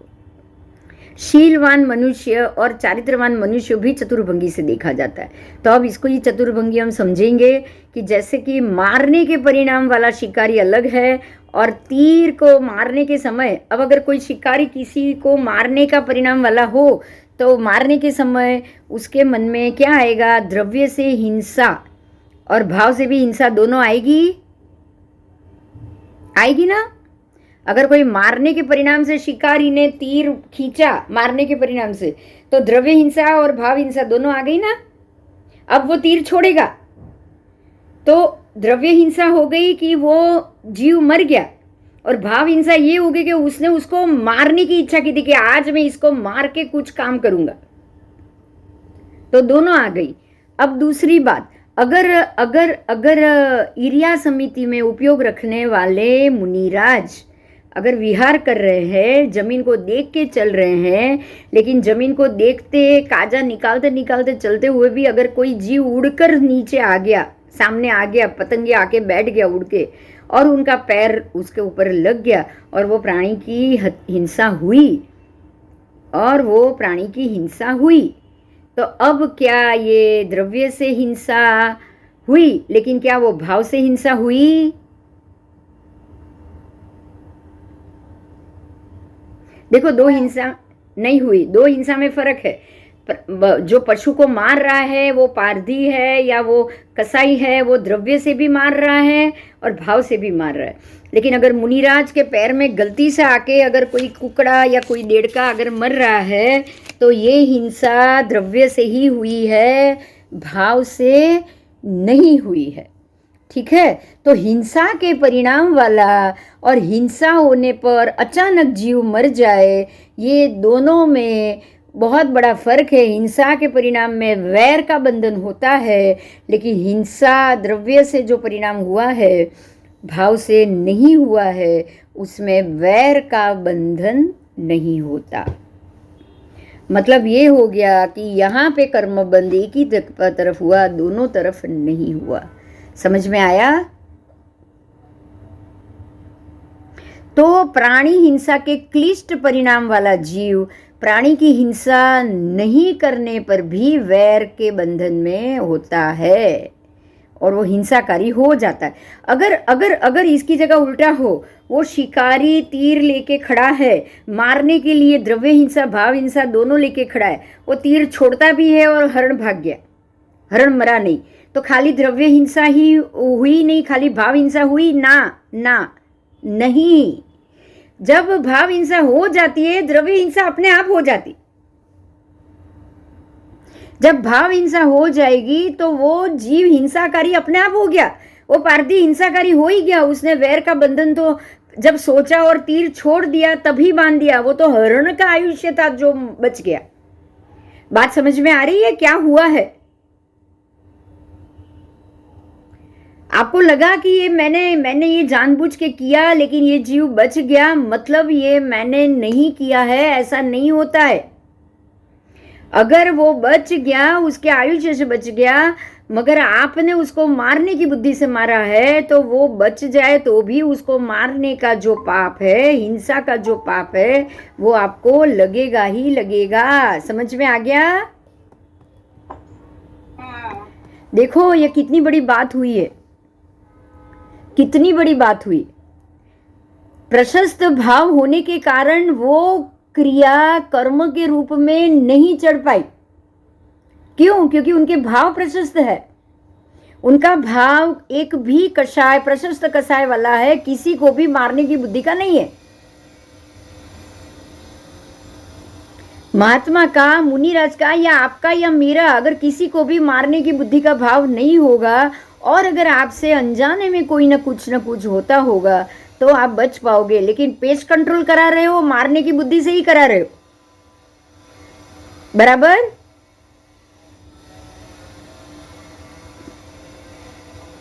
वो तो मारने की बुद्धि से ही करा रहे हो,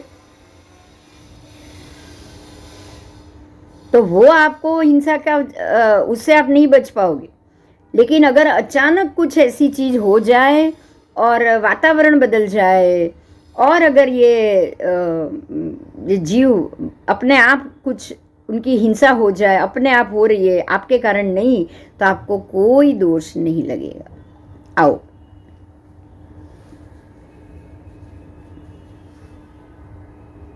इसके लिए एक एग्जाम्पल है। अब यहाँ उदाहरण है ना, उसको हम जरूर समझेंगे। अंगार मर्दक नाम के आचार्य थे, एक आचार्य थे। रात्रि के समय में उनके पैर के नीचे खचखच आवाज आई और वो आवाज थी कोयले की भूकी। कोयला होता है ना, कोयला, कोलसा, उसकी भूकी थी। और भूकी को उन्होंने, जैसे कीड़े को मार रहे हैं उस हिसाब से उन्होंने सोच के बार बार पैर जोर से उसके ऊपर मर्दन किया, घसीटा, मर्दन किया, घसीटा। ठीक है, तो उस ऐसा हुआ। और दूसरा, मंद प्रकाश में एक रस्सी थी, वो उन्होंने सोचा ये सर्प है, तो उसको भी वो तोड़ा, उसके टुकड़े किए, उसको सर्प की बुद्धि से उसको मारा कि ये सर्प है, ये सर्पी है और मैं उसको मार दूं। अब भाव से हिंसा हो गई, द्रव्य से तो कुछ भी हिंसा नहीं हुई। द्रव्य से तो कोयला का भूका था और ये रस्सी था, हाँ या ना? द्रव्य से तो ये कोई जीव था ही नहीं। लेकिन अंगार मर्दक साधु ने उसको कैसा सोचा कि मैं, आवाज बोलो बोलो, नेटનો પ્રોબ્લેમ છે। अंगार मर्दक साधु ने ये सोचा, हाँ नहीं, મને સંભળાય તો છે બરોબર। ઓકે, ના તારો પ્રશ્ન બોલ, હવે મને સંભળાય છે। નહીં, એટલે એ સમજાયું મને કે એમને ભાવ ओलू मार्યું नहीं, પણ भाव तो मार। हाँ, भाव उनको लगा कि मेरे पैर के नीचे कीड़ी का झुंड आ गया है। उन्होंने पैर रात को रखा होगा अंधेरे में, कोयले की चूरी थी, उन्होंने कल्पना की कि मेरे नीचे कीड़ियों का झुंड आ गया है, तो उन्होंने जोर से पैर पटक के अभी एक भी कीड़ी बचनी नहीं चाहिए ये सोच के उसको मार दिया। थोड़े आगे गए, पैर में रस्सी आई, उनको लगा कि ये पैर में रस्सी आई नहीं, ये सांप आया है, ये सांप ही है, ये सांप ही है, तो उसने रस्सी का भी छोटे छोटे टुकड़े करके खत्म कर दिया, ये सोच के कि मैंने सांप को मारा है। द्रव्य से कोई जीव नहीं मरा था, लेकिन पाप से उन्होंने पूरे के पूरे त्रस और पंचेंद्रिय की ही हत्या की। ठीक है, तो अब यहाँ चतुर्भंगी आएगी। चतुर्भंगी में ये आएगा। अब तीसरा, जैसे कि अब इसमें अब ये प्रसंग को चतुर्भंगी से कैसे देखेंगे, ध्यान से सुनो। अगर ऐसा कुछ भी है तो पहला भांगा आएगा द्रव्य से हिंसा और भाव से भी हिंसा, दोनों हो गई। कि द्रव्य से भी हिंसा हुई है, सचमुच में वो कीड़ी का पूरा जत्था था और सचमुच में वो सांप था और सचमुच में उसको दोनों को मार दिया गया। अब द्रव्य से हिंसा है और भाव से हिंसा नहीं है। मतलब कि वो चलते चलते चल रहे थे और गलती से वो कीड़ियों का समूह था, उसके ऊपर उनका पैर चढ़ पड़ गया और वो ऐसे ही चल रहे थे और दूसरा पैर उनका, एक सांप था, उसके मुंह पे पड़ गया, दोनों मर गए। लेकिन बिल्कुल उनके भाव में बिल्कुल भी किसी भी जीव को मारने की हिंसा नहीं है। ये भी ऐसा हो सकता है ना। चतुर्भंगी में 4 प्रकार से ये मैटर होती है, ये समझाया।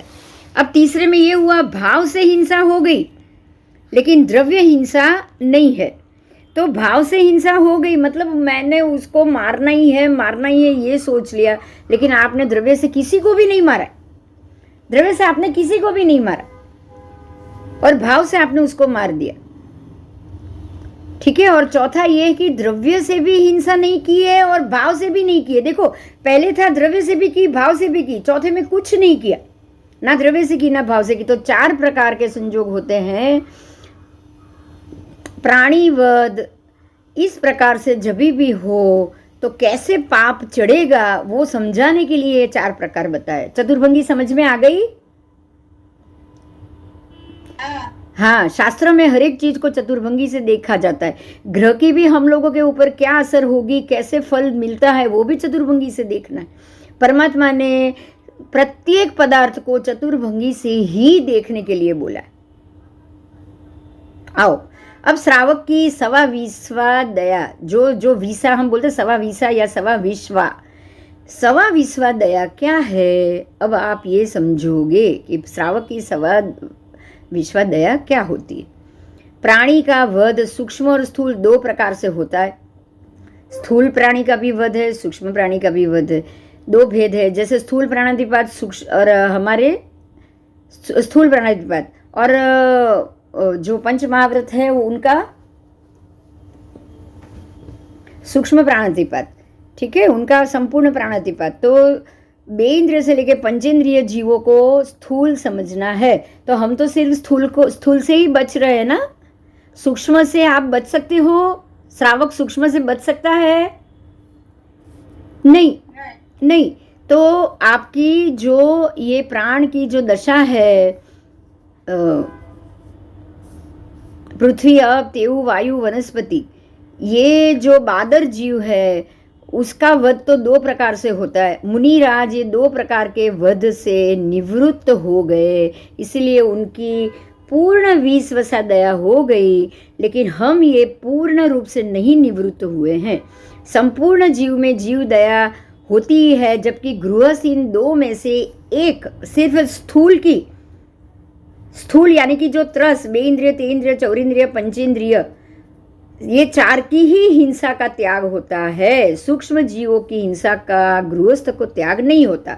बराबर, ये बात सही? क्योंकि जीवन निर्वाह के लिए पृथ्वी काय आदि एकेंद्रिय की सतत प्रवृत्ति उसको करनी पड़ेगी। तो दया के 20 में से गृहस्थ के सूक्ष्म जीव के वध संबंधी 10 दया विश्वा अपने आप कम हो गई। बोलो, जीव की सूक्ष्म दया और स्थूल दया, मतलब हम स्थूल जीव की दया और सूक्ष्म जीव की दया, सारी जीव की दया हम नहीं कर सकते, खाली मुनिराज कर सकते। तो मुनिराज 20 दया का पालन करेंगे पहले व्रत में। हम लोगों के लिए आधी दया निकल जाएगी ना 20 में से।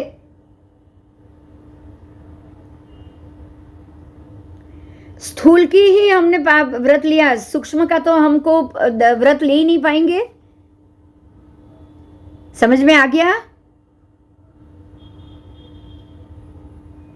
तो आगे जाऊं। इसीलिए हम संपूर्ण जीव दया नहीं कर सकते, हमारी 10 दया ही होगी।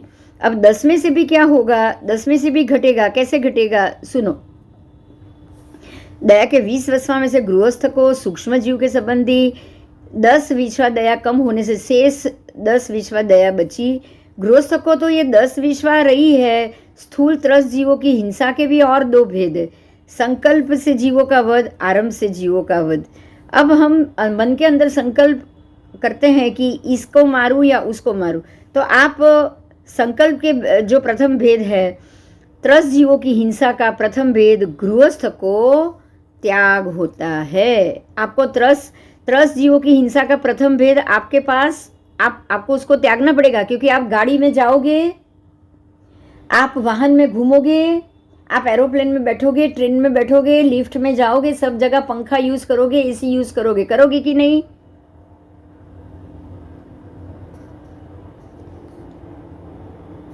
तो आप आरंभ द्वारा त्रस जीवों का वध करने में निरुपाय हो कि नहीं, बताओ।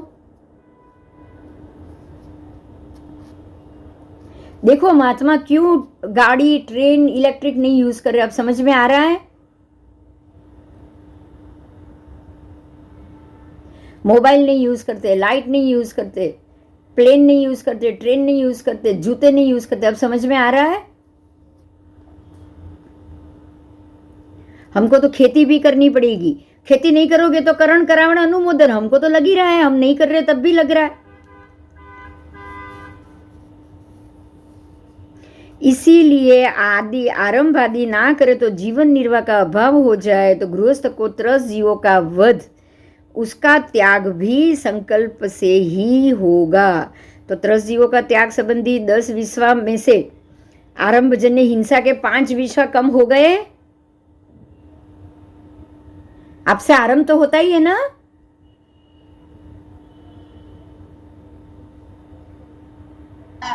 हाँ, तो 5 विश्वा कम हो गई, अब 5 ही बची है। गृहस्थ के पास अब 5 ही दया बची है, अब उसमें से भी और आप क्या नहीं कर रहे हो, आगे आओ। अब गृहस्थ को इस तरह त्रस्त जीवों की हिंसा का जो संकल्प से ही त्याग है, आप अभी संकल्प से ही त्याग कर रहे हो, आप व्रत से नहीं कर रहे हो। उस संकल्प में हिंसा के त्याग के भी, उसमें भी और 2 भेद आएगा। अपराधी जीव, संकल्प से वध अपराधी और जीव संबंधी, और संकल्प से वध निरपराधी। समझ में आया? निरपराधी जीव का वध और अपराधी जीव का वध, ये भी 2 अलग हो गया। अब जब अपराधी जीव का वध होगा कि नहीं, अगर कहीं से सांप निकल आया जहरीला, तो क्या करोगे बताओ? या फिर कुछ हुआ है, कीमो लेनी पड़ेगी, कैंसर हुआ है तो कीमोथेरापी लेनी पड़ती है, अंदर के जीवों को मारना पड़ता है, वो अपराधी जीव है।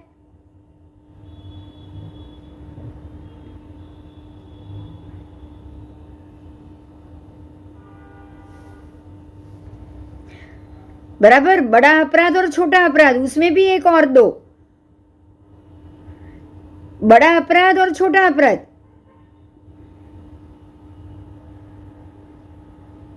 बराबर, तो संकल्प जन्य हिंसा के त्याग की हुई जो 5 विश्वा दया है, उसमें से भी अपराध जीव की रही 2.5 विश्वा और कम। आप अपराधी जीव को तो मार ही रहे हो। आप सिंह सामने आ गया या शेर सामने आ गया तो कोई ना कोई प्लान करोगे ना, गवर्नमेंट को फोन करोगे। कुत्ते अगर हड़काया हो जाता है तो गवर्नमेंट को फोन करके उसको भेज देते हो कि नहीं? भेजते हो कि नहीं?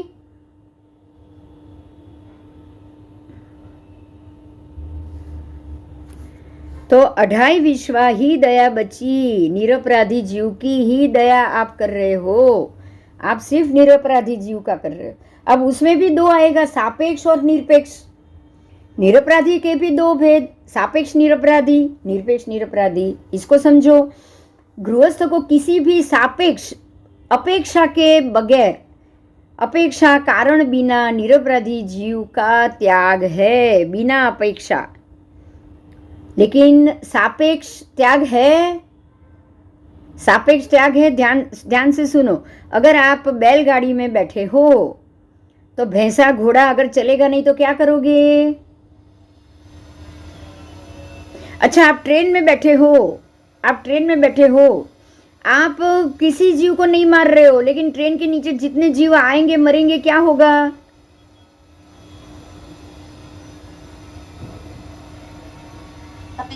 हाँ, सापेक्ष आप जानबूझ के नहीं मार रहे हो, लेकिन निरपेक्ष तो मार ही रहे हो ना। बिना अपेक्षा मार रहे हो कि नहीं? मुझे उसका चमड़ा नहीं चाहिए, मैं चमड़ा लेने के लिए ना मारूं, लेकिन वो निरपराधी मेरे बिना प्रयत्न के भी मर तो रहा है, मर तो रहा ही है।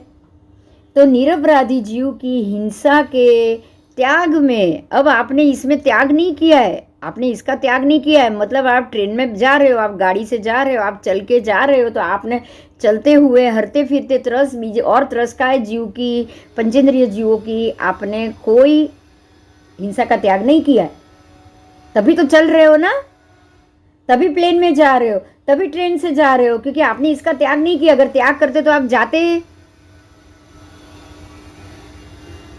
तो उसका त्याग नहीं किया है, तो 2.5 में से और 1.25 निकल गया। आधा ही रहा ना,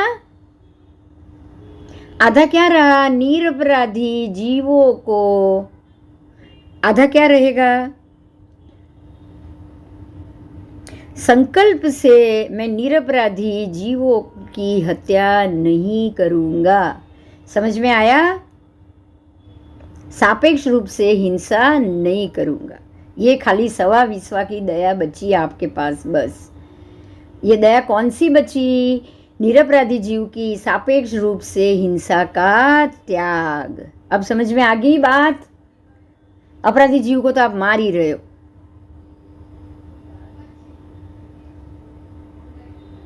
बराबर? हाँ, एकदम सरस समझ में આવી ગઈ ને? સવા વિશ્વ દયા આવી ગઈ કે नहीं? हाँ हाँ, चलो चलो। अब आया 9वीं गाथा जो है, अब उसकी बात की है। 9वीं गाथा में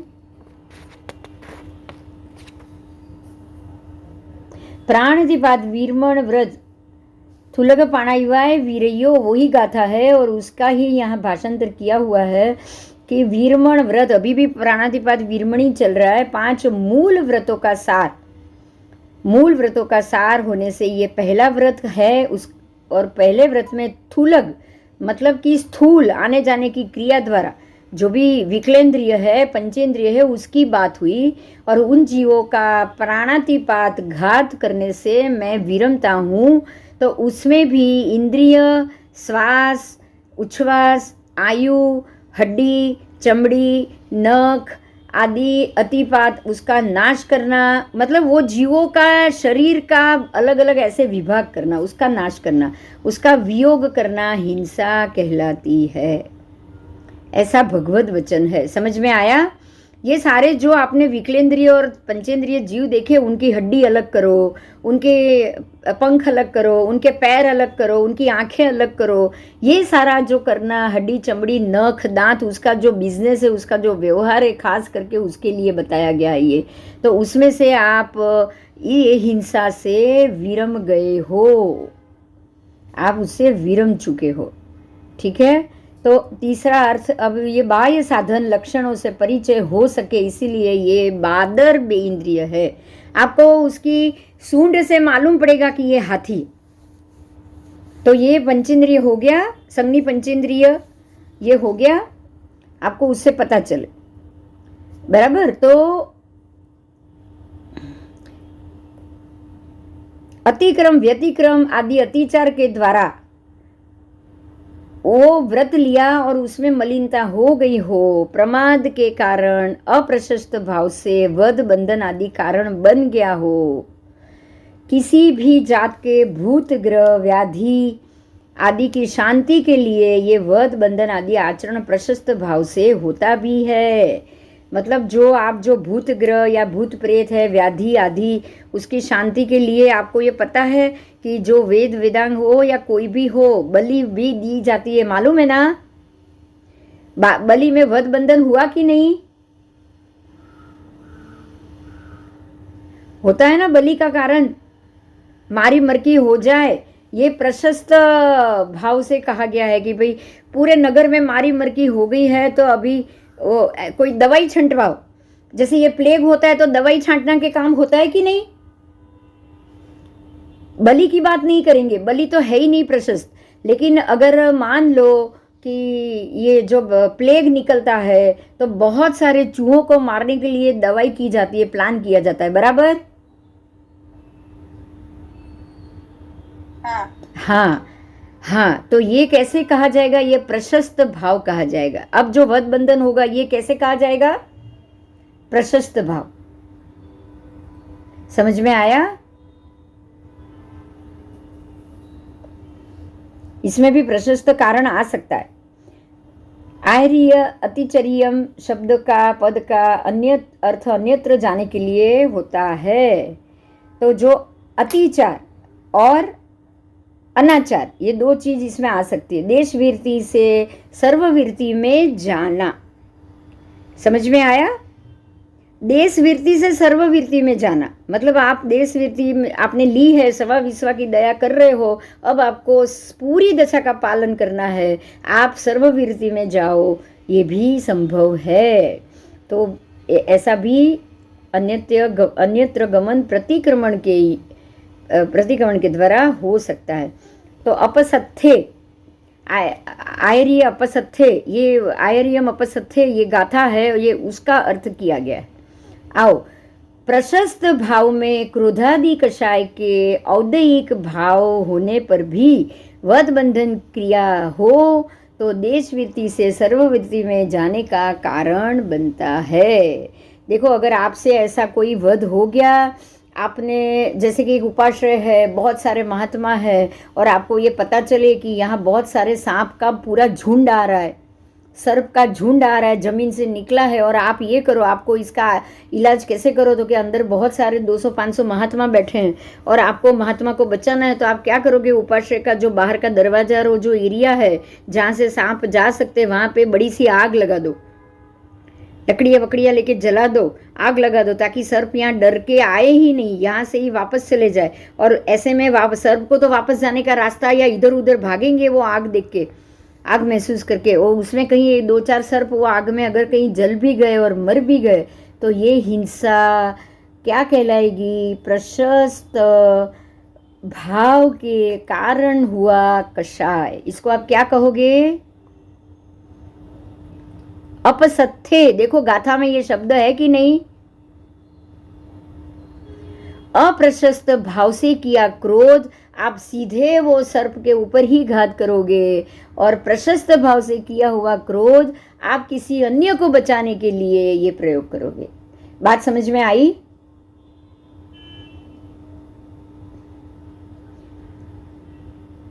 अब यहाँ से एक बात मिली है, मैं आपको समझाना चाहूँगी। अगर आपके घर में कुछ वांदा या उसका उपद्रव हो गया है और आप ये चाहते हो कि ये घर से ये चीज़ निकले, और आप अगर दवाई ववाई सब डाल रहे हो, तो आपको क्या करना चाहिए? ये प्रशस्त रूप से वो कषाय करना चाहिए। प्रशस्त कषाय कैसे होगा?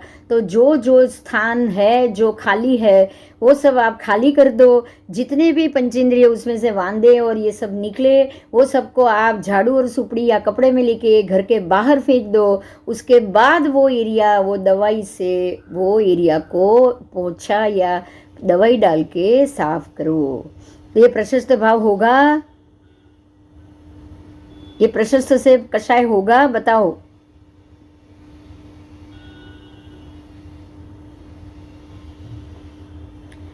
आपको अप्रशस्त भाव से किसी भी जीव के ऊपर कषाय सहित कोई भी मरने की दवाई नहीं डालनी, मारने की बुद्धि से नहीं मारना। ये बात समझ में आ गया?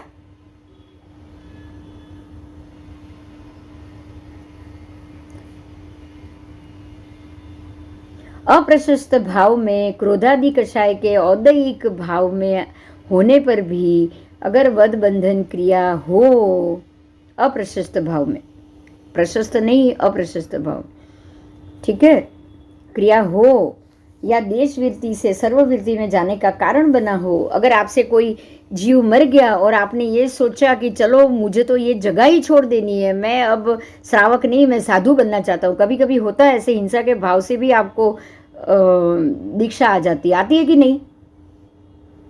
आ जाती है ना? आपको ये मालूम होगा कि बहुत सारी व्यक्ति को जब पता चलता है ना, चौथे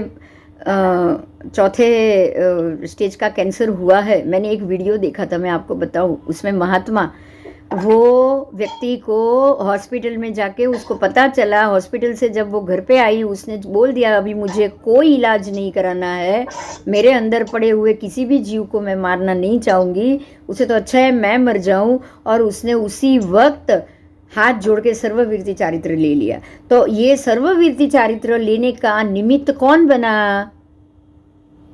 वो सारे जीव जंतु ना, जो उनके शरीर में थे। अब एक बार उन्होंने ये ली, पहले 2-3 बार ली होगी, ऐसा नहीं कि नहीं लिया है, लेकिन जब लगा कि अब मैं नहीं बच पाऊंगी और बेकार में मुझे ये जीवों को नहीं मारना है, तब उन्होंने ये ठान लिया कि अब छोड़ो, मैं एक भी जीव को नहीं मारूं और मैं सभी जीव के कल्याण का मार्ग लेके सर्ववृत्ति ले लूं, बराबर। तो ये अप्रशस्त भाव से देश वृत्ति से सर्ववृत्ति में जाने का कारण बना, है ना। वध बंधन आदि अतिचार, क्रोधादि वध बंधन, किसी को मारना, किसी को बांधना, किसी बच्चे को आप 2 घंटे के लिए किसी बाथरूम में बंद कर दो तो वो बंधन हुआ, किसी बच्चे को आप 2-4 बेलन या फुटपट्टी लेके मारो तो वो मारने की भावना बुद्धि हुई। तो ऐसे में जो भी अप्रशस्त भाव होता है उसका अतिचार लगता है। श्रावक को उसका अतिचार करना है। आज मैंने बच्चे को डांटा, अतिचार करो। आज मैंने बच्चे को 2 घंटे के लिए बाथरूम में बंद कर दिया, मैं उसका अतिचार करूं। आज मैंने किसी जीव को 2 घंटे के लिए बांध दिया, मैं उसका अतिचार करूं, बराबर।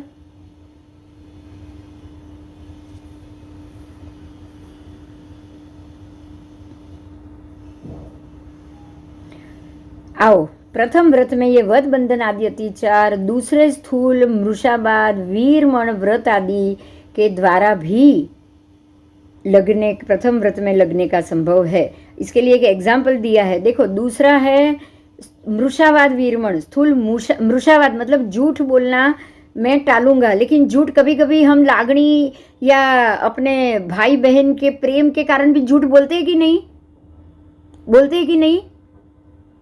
माँ बाप की कुछ अच्छा सोच के भी आप झूठ बोल देते हो। तो इसके लिए एग्जाम्पल दिया है कि जब लक्ष्मण को ये बोला गया कि राम की मृत्यु हो गई है, सिर्फ इतना ही सुनते लक्ष्मण तुरंत ही बेहोश हो गया,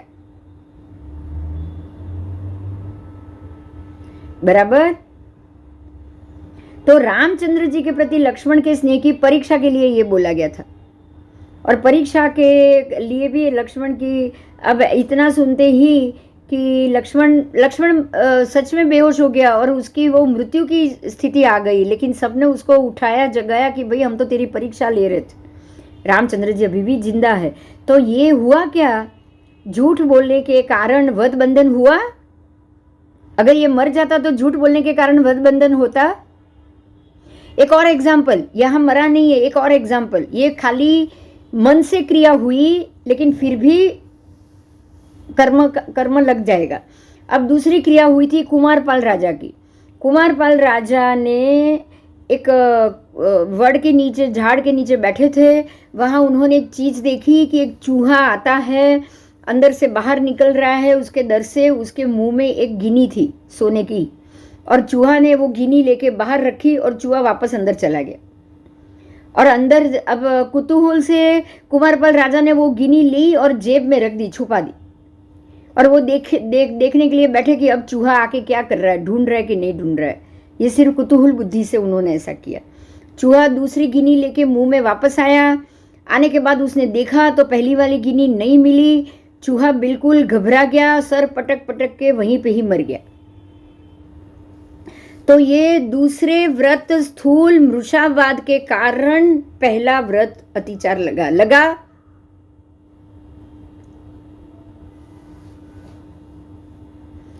इस प्रकार से दूसरे व्रत के कारण भी पहला व्रत अतिचार लगता है। यह अतिचार दूसरे तीसरे व्रत में प्रतिक्रमण के योग्य होने से पहले व्रत में प्रतिक्रमण करने का नहीं कहा है, लेकिन दूसरे में जरूर कहा है।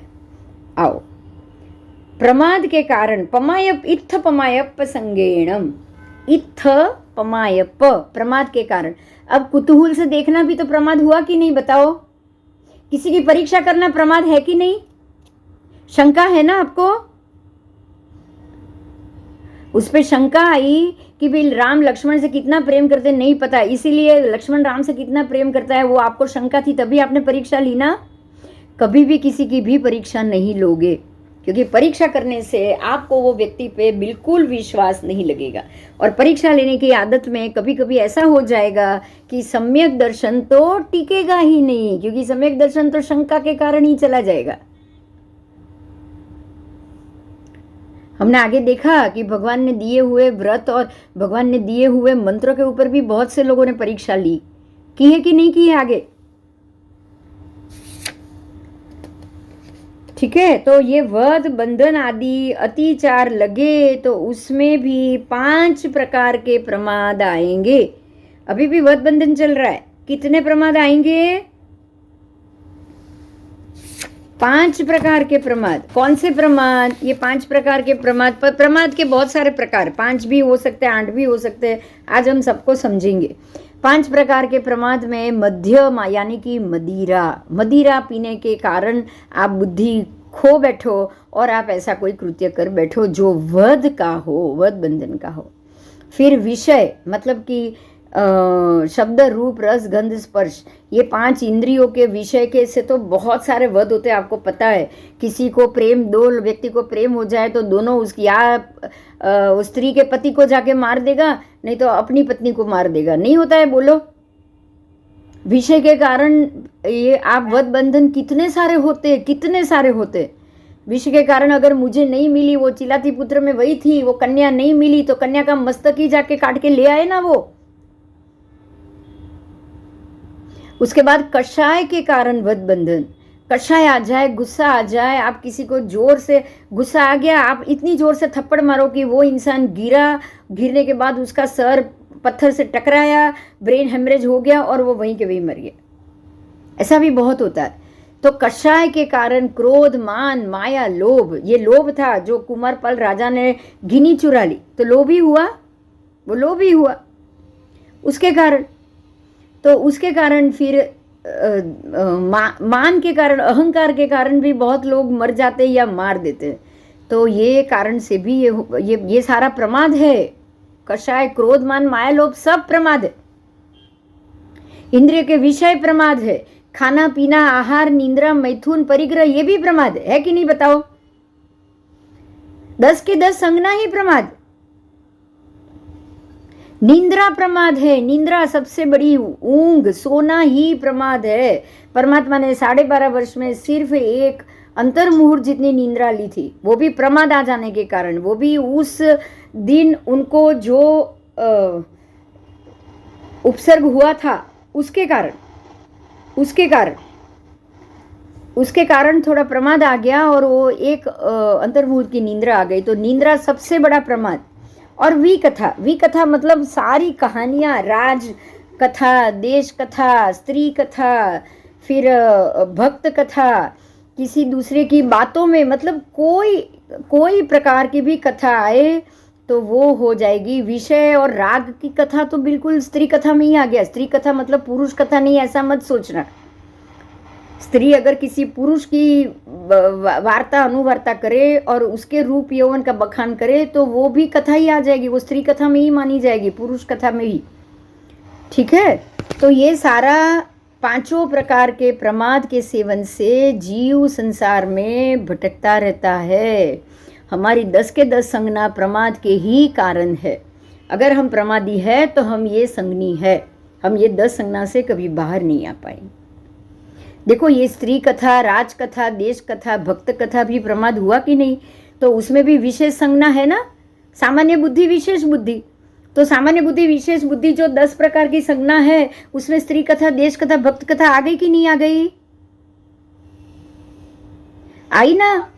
आ गई, क्योंकि हम तो बहुत बुद्धिशाली है ना, एग्जाम्पल सुन सुन के ही सब जान लेते हैं। तो ज्यादा एग्जाम्पल सुनना आपको सीखने तक जरूरत है, उसके बाद जरूरी है क्या? नहीं। हाँ, खोटा डापण भी करने जैसा नहीं है। और कोई अगर खोटा डापण कर रहा है, मतलब कथा कर रहा है, किसी और की सुना रहा है, वो भी सुनने जैसा नहीं। हमको सिर्फ ये तैयारी ये भाव में करनी ही पड़ेगी कि मैं ये सारी चीज़ों को प्रमाद समझूं और मैं ये सारी चीज़ों से, ये प्रमाद की जो वृत्ति है उसमें से मैं बाहर आऊं। बराबर? आओ, अब 8 प्रकार के प्रमाद गए कहे हैं। ये तो 5 ही हुए, और 3 भी उसमें जोड़ा है। तो और जो 8 प्रकार के प्रमाद है वो है अज्ञान भाव रखना। देखो, ये 8 से, वो 5 से अलग ही है। हम ये सोचे कि हमको ज्ञान ही नहीं होना, ये तो उससे भी सबसे ज्यादा प्रमाद हो गया। हुआ कि नहीं?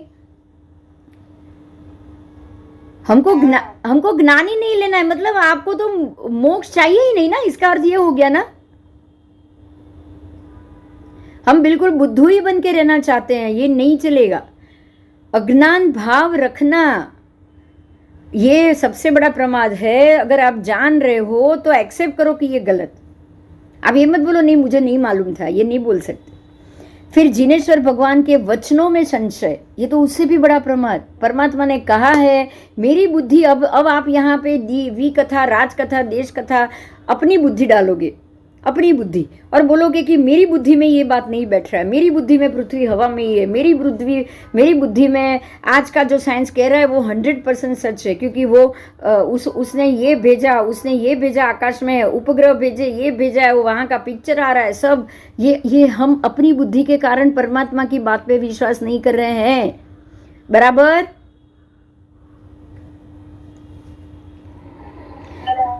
फिर मिथ्या ज्ञान क्या है? मिथ्या ज्ञान ये है कि मैं संसार के हरेक पदार्थों को, हरेक जीवन देने वाले या हरेक जीवों की, संसारी सभी जीवों की इच्छाओं को पूरा करने का, अपनी इच्छाएं पूरी करने का विचार रखूं। ये मिथ्या ज्ञान। संसार की हर चीज की कामना करूं, ये मिथ्या ज्ञान। सम्यक ज्ञान क्या है? तो ये संसार जीने जैसा ही नहीं है, इसमें से बाहर निकलो, ये सम्यक ज्ञान है। तो हम सम्यक ज्ञान करेंगे तो प्रमाद ही नहीं है, क्योंकि जीव को मोक्ष दिलाना ही सम्यक है। आत्मा की मोक्ष हो, आत्मा को सम्यक प्रकार से आप रखो, वो जरूरी है। आत्मा के जो 8 गुण है उसका उघाड़ करना बहुत जरूरी। आत्मा को अपने गुणों के साथ रखो, ये बहुत जरूरी। तो आत्मा को उसके गुणों के साथ रहने दो तो सम्यक हुआ, और आत्मा को मिथ्यात्व के साथ रखो, ये मिथ्यात्व हुआ। आगे फिर राग तो प्रमाद है ही है, क्योंकि राग के कारण ही हम संसार में। उसके बाद है द्वेष, उसके कारण ही हम कर्मबंध और संसार में है। फिर बुद्धि से भ्रष्ट। अब बुद्धि वापरोगे तो भ्रष्ट तो होंगे ही होगे, क्योंकि विशेष ज्ञान और आपको स्त्री कथा, राज कथा, देश कथा, परी कथा, विषय कथा तो आपको करनी ही नहीं है। आप ये कथा करने जा रहे हो, मतलब बुद्धि का उपयोग करने जा रहे हो, तो जहां भी बुद्धि का उपयोग किया आप भ्रष्ट होंगे कि नहीं होंगे? बताओ। आप होगे ही होगे। आपको गुणों का उपयोग करना है, आपको गुणों का उगाड़ करना है, बुद्धि का उगाड़ बिल्कुल नहीं करना है। ये बात समझ में आ गई आज? क्या अच्छा है, क्या सही है, क्या गलत है, ये सोचने वाले हम है ही नहीं। हम है ही नहीं। अगर बुद्धि से सोचने जाते ना तो नंदीशेन मुनि वेश्या के यहाँ 10 साल के रह गए तो हम तुरंत बोलते कि ये बहुत गलत हुआ। जिसने भी बोला होगा गलत था, अरे क्या गलत था, वो उनका अंतिम भव था, कर्म भोगना था। वेश्या के यहाँ 10 साल रहने के बावजूद वो उसी भव में मोक्ष गए, ये क्या गलत हुआ है? ये गलत नहीं हुआ है, आपके लिए गलत है, लेकिन जिनको कर्म तोड़ना है उनके लिए तो वो सही हुआ है। तो बुद्धि से भ्रष्ट हो जाएंगे हम, बुद्धि का ज्यादा उपयोग करेंगे तो जरूर प्रमाद। फिर धर्म में अनादर करेंगे, सम्यक दृष्टि, सम्यक दर्शन, सम्यक ज्ञान, सम्यक चारित्र का अनादर हो गया। आपने धर्म का अनादर किया, आपने दर्शन ज्ञान चारित्र का अनादर किया, तो ये बड़ा मिथ्यात्व है। और मन वचन काया के अशुभ योग। तो मन से अशुभ सोचना, वचन से अशुभ बोलना, काया से अशुभ चिंतन कर्म करना, तो वो तो वैसे भी संसार का कारण है, और संसार का कारण तो प्रमाद ही हुआ। ये प्रमाद के कारण आपका मिथ्यात्व टिक जाएगा, और मिथ्यात्व के टिकने के कारण समकित दूर चला जाएगा। आओ, इन 8 प्रमाद में प्रवृत्ति करना वो प्रसंग कहलाता है। इसको ही हम प्रसंग कहते हैं, इसको ही वार्ता कहेंगे, इसको ही कथा कहेंगे। हमारी एक अपनी नई स्टोरी हो जाएगी कि नहीं? बताओ। रोज एक नई कहानी बन जाती है ना? हाँ, रोज एक नई कहानी हमारी खुद की ही बन जाती है। आज आज मेरी एक नई वार्ता हुई, आज किसी से झगड़ा हुआ तो नई वार्ता हुई, किसी से प्रेम हुआ नई वार्ता हुई कि नहीं बताओ।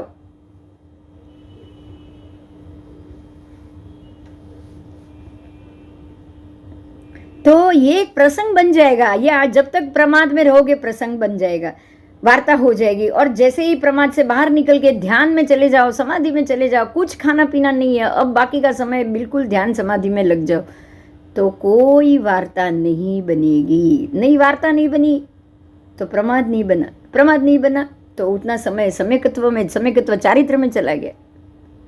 और समयकत्व में चारित्र में आप जैसे जितने मजबूत होते गए, अब कोई प्रमाद की ताकत नहीं है कि आपका समयकत्व तोड़ पाए। तो आप क्षायिक समकिति बन जाओगे। कितना कितना आसान, कितना सरल जो है वो, अगर हम सिर्फ वृत्ति ही बंद कर देना, 2-3 भव बस, उसके बाद तो परेशानी ना हो। बोलो होगे क्या? अब सब चीज को छोड़ना आसान लग रहा है और आप छोड़ पाओगे कि नहीं? बोलो तो। जितना है उतना कर्म भोगो, बस सिर्फ भोगने के लिए भोगो, उसमें मजबूती मत रखो, पैर ना टिकाओ, राग से ना भोगो और द्वेष से ना भोगो। ठीक है? इस प्रमाद के जो आप, ये 8 प्रमाद और पहले के 5 प्रमाद, ये 13 प्रमाद के प्रसंग से वध बंधन आदि जो भी अतिचार लगेगा, कषाय विषय आदि प्रमाद प्रसंग द्वारा जीव प्रायः ये व्रतों को अतिचार लगाता है।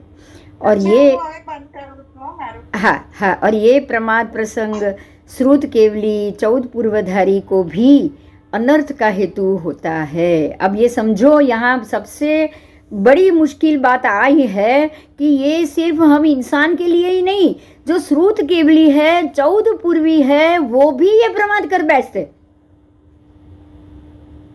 अब आप ये सोचो कि हमारा तो बिल्कुल भी ज्ञान नहीं है और हम ये प्रमाद कर ले तो कोई फर्क नहीं है, या चलो 4 दिन 4 भव ज्यादा भटके लेंगे, लेकिन जो श्रुत केवली है, जो 14 पूर्वीय है, जिनको इसी भव में मोक्ष जाना है, वो अगर ये प्रमाद कर लेना तो क्या होगा आप समझ सकते हो? अंतिम पगथिये पे जाके पूरी सीढ़ी गिर जाओ, क्या होगा? उपशम से गिरेंगे कि नहीं प्रमाद के कारण? श्रुत केवली 14 पूर्वधारी को भी अनर्थ का हेतु होता है, उनका भी अनर्थ कर देता है ये प्रमाद। फिर दूसरे की क्या बात करेंगे? 14 पूर्वी, आहारक शरीरी, महामुनीश्वर, मन प्रयोज्ञानी और उपशांत कषाई, ऐसे छद्मस्थ वितराग 12वें गुण स्थानधारी मुनि प्रवर भी अगर प्रमाद के अधीन हो गए तो उनकी वैमानिक गति, मतलब देव गति में चले जाएंगे 1-2 भव के लिए, अगर उन्होंने भी ये प्रमाद किया तो। अच्छा, अब वो प्रमाद क्यों करेंगे? अंदर पड़ा हुआ जो शेष बाकी है कर्म, वो उदय में आ जाएगा कि नहीं? अंदर पड़ा हुआ कर्म उदय में आ गया तो वो उनका 6 आयु बाकी रहेगा और उनकी मृत्यु हो जाएगी, उनकी आयु पूर्ण हो जाएगी। प्रमाद के कारण, प्रमाद भोगना है, प्रमाद के कारण अब वो प्रमाद अंदर पड़ा है और उन्होंने इतनी जो 14 पूर्वी, श्रुत केवली और जो साधना की है, उसके कारण अब वो देवलोक, वैमानिक देवलोक की आयु बांधेंगे और वैमानिक देवलोक में जाने के बाद मनुष्य होके वो मोक्ष जा पाएंगे। तो ये 14 पूर्वी और जो मन परिज्ञानी, ऐसे महामुनीश्वर भी 12वें गुण स्थान में रहे मुनिराज भी अंदर पड़े हुए अपने प्रमाद के कर्म के उदय के कारण लंबी आयु बांध के देवलोक में जाते हैं। समझ में आया? लेकिन उनका मोक्ष नहीं हो पाएगा, प्रमाद अंदर पड़ा होगा, मोक्ष नहीं हो पाएगा। आओ, तो पमत्थस सबो भय, प्रमाद के कारण अपमत्थस न कुतो भी भय, प्रमादी आत्मा को सभी ओर से सभी प्रकार का भय रहेगा। आयु भय, संसार भय, फिर ये मिथ्यात्व का भय, गुणस्थान से गिरने का भय, सब रहेगा। लेकिन जो अप्रमादी है, अप्रमादी अप्रमत्त गुणस्थान, ये आत्माओं को किसी भी स्थान से कोई भी भव नहीं रहेगा। ठीक है, तो ये उपलक्षण से हमें ये समझना है। उसे आकुट्टी शब्द तथा दर्प द्वारा वध बंधन आदि करने से उनके व्रत को अतिचार लगेगा, उसके अनुसार उसका अर्थ समझना है। उसमें शास्त्र के अंदर निषेध किए हुए आचरण को सादर कार्य करने का जानबूझ के या उत्साहपूर्वक अगर आपने संकल्प किया, ध्यान दीजिए, शास्त्र के अंदर जो जो निषेध किए हैं वो वध बंधन हिंसा सभी कार्य को आपने जानबूझ के उत्साहपूर्वक वो कार्य करने का संकल्प किया तो उसका नाम है आकुट्टी। ठीक है, उसका नाम है आकुट्टी। और वध बंधन आदि करना, उन्माद से लगे रहना, उसी तरफ दौड़ लगाना, उसको कहा जाता है दर्प। तो ये दोनों चीज़, आकुट्टी और दर्प से आप वापस ये संसार में भटकना शुरू कर लेंगे। जानबूझ के करने का कार्य को आकुट्टी कहा गया है, वध बंधन उसे चिमटना उसको दर्प कहा गया है, और कंदर्प आदि प्रमादी कहा जाता है, उसको कंदर्प आदि प्रमादी का, उनका नाम है कंदर्प। तो कंदप पे कुक्कू ये, पता है ना ये गाथा, कंदप पे कुक्कू ये मतलब आकुट्टी। कंदर्प और आकुट्टी, बोलो, ये मालूम ही नहीं था कंदप का मतलब क्या है, पता था सारिका?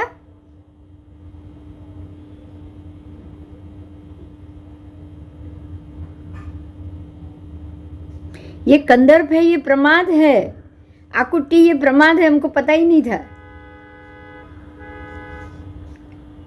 ठीक है, दर्प से प्रथम व्रत का अतिचार लगा उनको। उसके बाद यहाँ मैं उसकी निंदा करता हूँ, ऐसे अध्याहार से आपको उसका अतिचार और प्रतिक्रमण करना है। ठीक है, अब जो ये गाथा है पहले अणुव्रत के अलग अलग, अब ये हम अगले क्लास में करें, कल करें, क्योंकि पहले अणुव्रत के अलग अलग 5 प्रकार के 5 अतिचार नाम पूर्वक बताए हैं, वो हम अगले क्लास में करेंगे। बराबर? बोल जय जिनेन्द्र। अब हम कल करें। जय जिनेन्द्र।